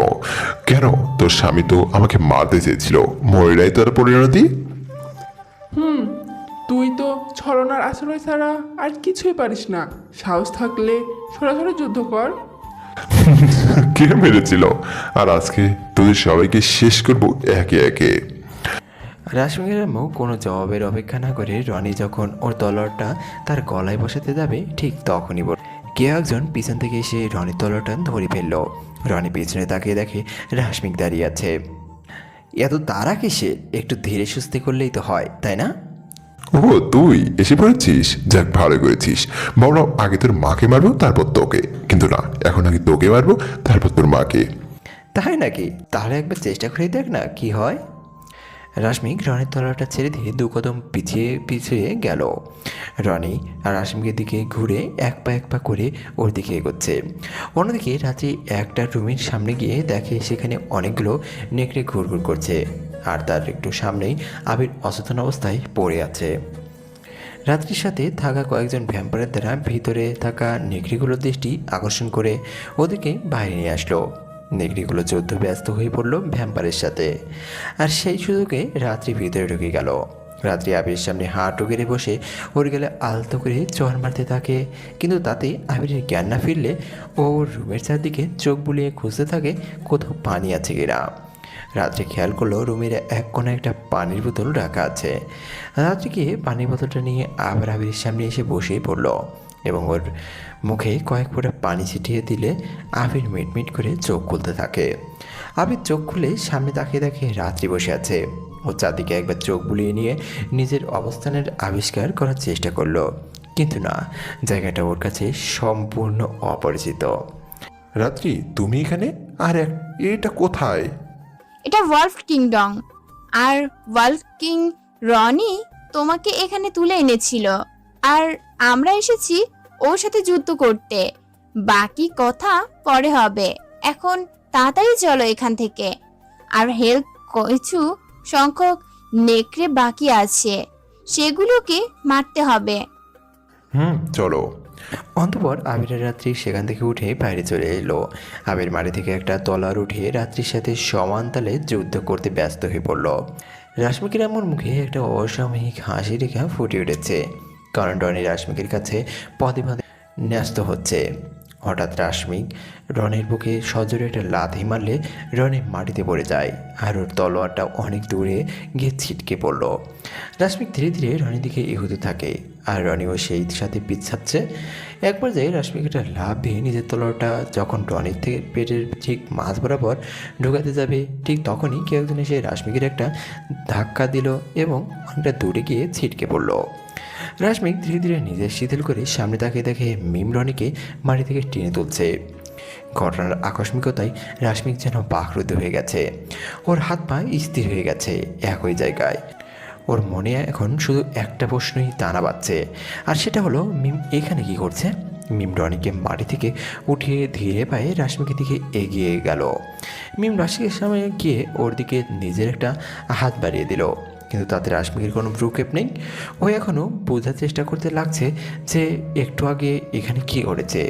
রাশমিক ধ্যান ভাঙল মিমের মৃত্যু ধাক্কায়। সারাদিন কি এখানে বসে থাকবা নাকি? রাশমিকের দিকে হাত বাড়িয়ে কথাটি বলল মিম। মিম, তুমি এখানে? তোকে একটা কথা বলা হয়নি। আমি একজন নেকড়ে আর উনি আমার বাবা। রনির দিকে হাত দিয়ে ইশারা করে কথাটি বলল। এতদিন বলনি কেন? আমি আসলে জানতাম না যে তুমি একজন ভ্যাম্পায়ার, আর আমি তোমাকে ভালোবাসি বলে এতদিন কিছু বলিনি, যদি তোমাকে হারিয়ে ফেলি সেই ভয়ে। আচ্ছা, আমাকে যেদিন তালহার বাবা ধরে নিয়ে গেছিল সেদিন তুই গিয়েছিলি আমাকে বাঁচাতে, তাই না? সামনে আসিসনি কেন সেদিন? ওই যে বললাম, তোমাকে হারানোর ভয়ে। আমি ভেবেছিলাম তুমি যদি জানতে পারো যে আমি একজন নেকড়ে, তাহলে আমার সাথে আর কথা বলবে না। বুঝলাম। এখন সামনে থেকে সর, আমাকে আমার কাজ করতে দে। না, তুমি আমার বাবাকে মেরো না প্লিজ। সরি, আমি তোর কথা রাখতে পারলাম না। ভ্যাম্পায়ার কিংডমে আবার শান্তি ফিরিয়ে আনতে হলে আমাকে যে এই কাজটা করতেই হবে। আমার কথার কোনো দাম নেই তোমার কাছে? আছে, কিন্তু এখানে আমি লড়াই করতে এসেছি ভ্যাম্পায়ার কিংডমের রাজা হিসাবে, আর আমার কাছে আমার প্রজাদের শান্তির দিকটা এখন তোর আগে বিবেচ্য বিষয়। তাই আমি চাইলেও তোর কথাটা রাখতে পারবো না। এখন সামনে থেকে সর। না, আমি সরবো না। আমি বেঁচে থাকতে তুমি আমার বাবাকে মারতে পারবে না। যদি মারতে হয় তাহলে আগে আমাকে মারো, তারপর আমার বাবার কাছে যেও। মিম, আমি চাই না তোর কোনো ক্ষতি হোক, তাই ভালোভাবে বলছি সামনে থেকে সরে দাঁড়া। না, আমি সরবো না। নিজের দুই হাত মেলে দিয়ে কথাটি বলল মিম। মিমের কথাটা শেষ হওয়ার সাথে সাথে কেউ একজন পিছন থেকে ওর পেটে একটা তলোয়ার ঢুকিয়ে দিয়েছে। সেটা ওর দেহের আরবার হয়ে গেছে। মিমের রক্তাক্ত নিত দেহটা ধীরে ধীরে মাটিতে লুটিয়ে পড়ল। রাশমিকা তখন অন্যদিকে তাকিয়ে থাকার কারণে বিষয়টি লক্ষ্য করেনি, কিন্তু হঠাৎ মিমের কোকড়ানোর আওয়াজ শুনে রাশমিক নিচে তাকিয়ে দেখে মিমোর একটা হাত বাড়িয়ে দিয়েছে রাশমিকের দিকে। রাশমিক মিমের হাতটা ধরে মাটিতে বসে পড়ল মিমের পাশে। রাশমিক কিছু বলার আগে মিম নিজের শেষ নিঃশ্বাস ত্যাগ করলো। রাশমিক মিমের হাতটা ছেড়ে দিয়ে বলে উঠল। বসা থেকে উঠে ও সামনে তাকিয়ে দেখে আবির তলোয়ার হাতে দাঁড়িয়ে আছে। রাশমিকের বুঝতে কোনো অসুবিধা হলো না যে কাজটা আবিরই করেছে। রাশমিক আর সেদিকে কোনো ভ্রুক্ষেপ না করে রনি যেখানে দাঁড়িয়েছিল সেই দিকে তাকালো, কিন্তু আশ্চর্যের বিষয় হলো রনি এবং আমু দুজনের কেউ নেই যেখানে তারা আগেই দাঁড়িয়েছিল। রাশমিকের অবস্থা পাগল প্রায়, ওদিকে খুঁজতে ব্যস্ত হয়ে পড়ল। আর রাশমিকে সঙ্গ দিচ্ছে আবির। কিন্তু অনেক খোঁজাখুঁজির পরও রাশমিকে ও আবির দুজনের কোন কাউকেই খুঁজে পাওয়া গেল না। রাশমিকের মনে একটা অজানা ভয় দানা বাঁধতে থাকে। ও হাঁটু গেড়ে বসে পড়ল মাটিতে। আর আবির এখনও বুঝে চলেছে ওদেরকে। হঠাৎ রাত্রির গলার আওয়াজ শুনে রাশমিক মাথাটা উঠিয়ে সামনের দিকে তাকালো। রাশমিক সামনে তাকিয়ে দেখে রাত্রি ওর আম্মুর সাথে হেঁটে ওর দিকে আসছে। আর ওদের পাশেই একজন ভ্যাম্পায়ার রনিকে ধরে নিয়ে আসছে। রাশ, নিজের অসম্পূর্ণ কাজটা সম্পূর্ণ করে নাও। রাত্রি কথায় রাশমিক হ্যাঁসূচক মাথা নাড়িয়ে বসা থেকে উঠে দাঁড়ালো। রাশমিক গুটি গুটি পায়ে হেঁটে গিয়ে রনির সামনে দাঁড়ালো। কিরে, তুই না বীর? এই নাকি বীরের নমুনা? যুদ্ধের ময়দান থেকে পালিয়ে যাস? যাক, পালিয়ে যখন গিয়েছিস তাহলে আমি নিজেই তোকে এমন জায়গায় পাঠিয়ে দিচ্ছি যেখান থেকে তোর আর ফিরে আসা হয়ে উঠবে না। রনির কোনো জবাবের অপেক্ষা না করে রাশমিক নিজের তলোয়ারটা রনির পেটে ঠিক মাঝ বরাবর ঢুকিয়ে দিল। পুরো ওল্ড কিংডমের যেন রনির আত্মচিৎকার ছড়িয়ে পড়ছে। রনি ওর চিৎকারের পরিমাণটা যেমন বাড়াচ্ছে, ঠিক তেমনি ওর শরীরটাও ধীরে ধীরে হাওয়ায় মিলে যাচ্ছে। রনির কোনো অস্তিত্ব নেই এই পৃথিবীতে। রাশমি একটা মুচকি হাসি দিয়ে ওর আম্মুর সামনে গিয়ে দাঁড়ালো। আজ থেকে ভ্যাম্পায়ার কিংডমের শুধু শান্তি বিরাজ করবে, আর কখনো ভ্যাম্পায়ার কিংডমের কাউকে নিজের স্বজন হারানোর বেদনায় কাঁদতে হবে না। রাশমির গালে হাত বুলাতে বুলাতে কথাটি বলল রাশমিকের আম্মু। আচ্ছা আম্মু, তুমি সবাইকে নিয়ে ভ্যাম্পায়ার কিংডমে ফিরে যাও, আমাকে একটু শহরে যেতে হবে। এখন আবার শহরে কেন যাবি? আমার সেই অসম্পূর্ণ কাজটাকে সম্পন্ন করতে। কোন কাজ যেটা এখনও অসম্পূর্ণ রয়ে গেছে? আপু তোমাকে বলিনি? ও মনে পড়েছে। আচ্ছা যা, আর তাড়াতাড়ি ফিরে আসিস। রাশ, আমিও যাব। আচ্ছা চলো।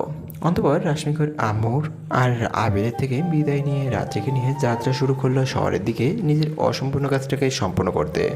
প্রায় 2 ঘন্টা যাত্রাপথ অতিক্রম করে ওরা শহরে পৌঁছালো। চারদিকে বেশ আলোকিত হয়ে গেছে। সূর্যি মামা পুরোপুরিভাবে দখল করে নিয়েছে পূর্ব আকাশটাকে। রাশমিক পকেট থেকে নিজের ফোনটা বের করে দেখে ঘড়িতে সময় 8:15। রাশমিক রিশানের নাম্বারে কল দিল। কিছুক্ষণ রিং হওয়ার পর অপরপ্রান্ত থেকে রিশান কলটা রিসিভ করলো। হ্যাঁ বাচ্চা বল। কোথায় তুই? আমি তো বাসায়। কেন, কোনো সমস্যা হয়েছে নাকি? বাকিরা কোথায়? ওরাও বাসায় আছে, শুধু মিম বাদে। মিমকে সকাল থেকে খুঁজে পাচ্ছি না। ওর নাম্বারে কল দেয় কিন্তু নাম্বারটা বন্ধ বলতেছে। আচ্ছা, তোরা সবাই ভার্সিটিতে আয় তাড়াতাড়ি। আর আমি জানি মিম কোথায় আছে। তুই কী হয়ে জানিস? ও কি তোকে কিছু বলে গেছে নাকি? ভার্সিটিতে যায় তারপর বলছি। আচ্ছা, আমরা আসছি। ওকে। রাশমিক কলটা কেটে দিয়ে রাত্রিকে নিয়ে যাত্রা শুরু করলো ভার্সিটির উদ্দেশ্যে। প্রায় 40 মিনিট পর ওরা পৌঁছে গেল। রাশমিক আর রাত্রি ভার্সিটিতে ঢুকে মাঠের এক কোণায় গিয়ে বসে পড়ল। তুমি আশরাফ মির্জাকে মারতে এখানে এসেছো, তাই না? কিন্তু তুমি তো বলেছিলে বাংলাদেশে যতগুলো গ্যাংস্টার আছে তাদের সবাইকে মেরে তারপর ওনাকে মারবে। বর্তমানে পুরো দেশে উনি ছাড়া আর কোনো গ্যাংস্টার নেই। মানে দেশে এখন একমাত্র উনি আছেন যিনি গ্যাংস্টার। বাকি সবাই তো পরপারে। আমরা তো শুধু ঢাকাতে যতজন ছিল তাদেরকে মেরেছি, আর ঢাকার বাইরে যারা আছে তারা তো এখনো বেঁচে আছে।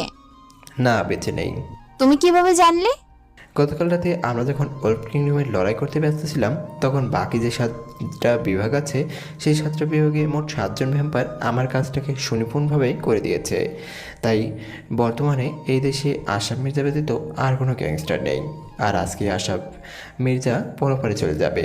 এরপরে এই দেশে আর কখনো গ্যাংস্টার জন্মাবে না। এত কিছু কি করে জেনে ফেললে? আর আমাকে একবার জানালে না পর্যন্ত? কেন, এই যে এখন জানলাম। আর গতকালকে যুদ্ধের বিষয়টা নিয়ে এতটা চিন্তার ছিলাম যে এই বিষয়ে আর কিছু বলা হয় নাই। ওদের কথা বলার মধ্যেই সেখানে তারিন, রিশান, বাঁধন আর তন্ময়ের আগমন ঘটল। ওরা এসে রাশমিকার রাত্রির পাশে গোল হয়ে বসে পড়ল। বল, হঠাৎ কী কাজ আছে? তোদের বলেছিলাম না এই পথে আমার আসার একটা কারণ আছে? বলেছিলি, কিন্তু কী কারণ সেটা বলিসনি। আশরাফ মির্জাকে তো তোরা সবাই চিনিস, তাই না? না চিনা আর কি আছে? ওই শহরের নামকরা 3 জন গ্যাংস্টারের মাঝে সে একজন। কিন্তু কেন? এই পথে আসার একমাত্র কারণ হলো আশরাফ মির্জাকে নিজের হাতে খুন করা। তুমি আসামিকে চিনোস? চিনি। সে আমার সৎ বাবা আর আমার মায়ের খুনি। উনি তোর বাবা হয়? কেন? আমার বাবা একজন পুলিশ অফিসার ছিলেন। তখনকার সময়ে ঢাকাতে আশরাফ মির্জার নাটাই বেশি চলতো। এমন কোনো দিন ছিল না যে সে 2-3টা করে খুন না করতো। তো ওই আশরাফ মির্জাকে ধরার গুরু দায়িত্বটা এসে বলতাই আমার বাবার উপরে। আব্বু তাকে ধরেছিলও বটে, কিন্তু কোর্টে নেবার সময় ওর গ্যাংয়ের লোকেরা এসে সকল পুলিশ অফিসারদের মেরে আশরাফ মির্জাকে নিয়ে যায়। আর সেই মৃতদের মাঝে আমার বাবার নামটাও ছিল। তখন থেকে আমি প্রতিজ্ঞা করি যে ওই আশরাফ মির্জাকে নিজের হাতে খুন করব। তাই একটা মেয়ে হওয়া সত্ত্বেও এমন ভার্সিটিতে এসে ভর্তি হয়েছি। আর মনে আছে, তুমি আমাকে জিজ্ঞেস করেছিলে যে আমার কাছে মাফিয়াদের লিস্ট কিভাবে এলো। আমি সব কিছু কালেক্ট করেছি শুধুমাত্র ওই আশরাফ মির্জাকে মারার জন্য। তাহলে তো ভালোই হলো, একসাথে ওই পিশাচটাকে মারা যাবে আর আজকে এই শুভ কাজটা সেরে ফেলবো। কিন্তু তুই তো বলেছিলি আগে এই দেশের সব গ্যাংস্টারদের মারবি, তারপর ওকে। আজকে সকালে খবরের কাগজ পড়িসনি? না তো, কেন? আশরাফ মির্জা ব্যতীত এই দেশে বর্তমানে আর কোনো গ্যাংস্টার বেঁচে নেই। মানে সবাই মারা গিয়েছে। কি? সেটা না হয় পরে বলবো, এখন চল আশরাফ মির্জাকে তার উপহারটা দিয়ে আসি। তা না হয় গেলাম, কিন্তু তুই তখন বলেছিলি যে মিম কোথায় আছে, সেটা তুই জানিস। মিম কোথায় এখন? সেটাও পরে বলবো, এখন চল। আচ্ছা চল। অন্তপর ওরা বসা থেকে দাঁড়িয়ে ভার্সিটির বাইরে চলে এলো। ভার্সিটির বাইরে এসে রওনা দিল আসাম মির্জার বাসার উদ্দেশ্যে। রাশমিকদের গাড়ি এসে থামলো আসাম মির্জার বাসার সামনে। রাশমিক গাড়ি থেকে নেমে পুরো বাড়িটার দিকে ভালো করে একবার চোখ বুলিয়ে নিল। অনেক পুরনো স্মৃতি যেন আবার সতেজ হয়ে উঠল ওর মনে। ওর চোখে পানি চলচল করছে, হয়তো এখনই গড়িয়ে পড়বে। ও হারিয়ে যাচ্ছে এক অজানা ঘোরের মধ্যে। রাশমিকের ঘোর ভাঙলো নিজের কাঁধে কারো হাতের ছোঁয়া পেয়ে।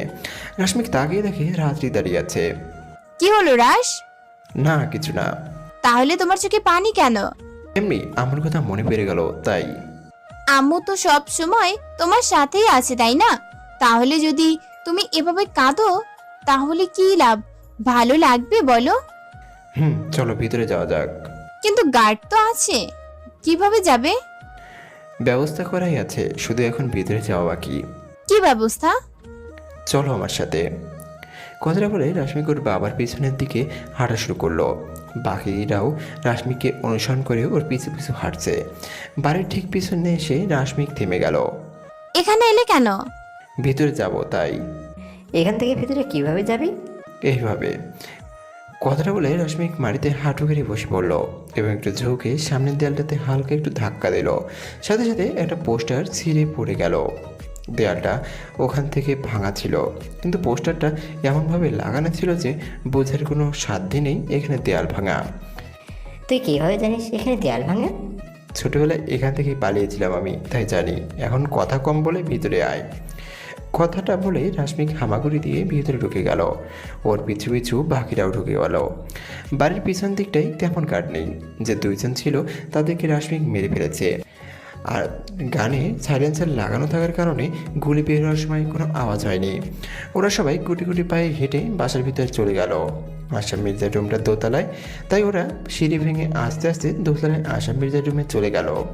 রাশমিক রুমে ঢুকে দেখে ওর সৎ বাবা বেশ আরাম করে ঘুমাচ্ছে। রাশমিক বিছানায় বসে গিয়ে বেড সাইড টেবিলে রাখা পানির জগ থেকে সমস্ত পানি তার গায়ে ঢেলে দিল। আসাম মির্জা লাফ দিয়ে উঠে পড়ল ঘুম থেকে। ঘুম থেকে উঠে সে সামনে তাকিয়ে দেখে রাশমিকরা দাঁড়িয়ে আছে। কারা তোমরা? আর এখানে কিভাবে এলে? গার্ড কোথায়? রাশমিক কিছুটা ঝুঁকে নিজের হাত দিয়ে আসাম মির্জার মুখটা চেপে ধরল।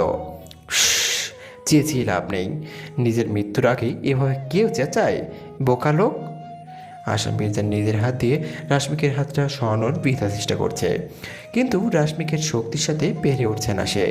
তারিন পেছনে থেকে আসাম মির্জার সামনে এসে দাঁড়ালো। চিনতে পারছেন আমাকে? না সূচক মাথা নাড়ল আসাম মির্জা। কবির হোসেনকে মনে আছে, যাকে আপনি খুন করেছিলেন? আবারও না সূচক মাথা নাড়ল আসাম মির্জা।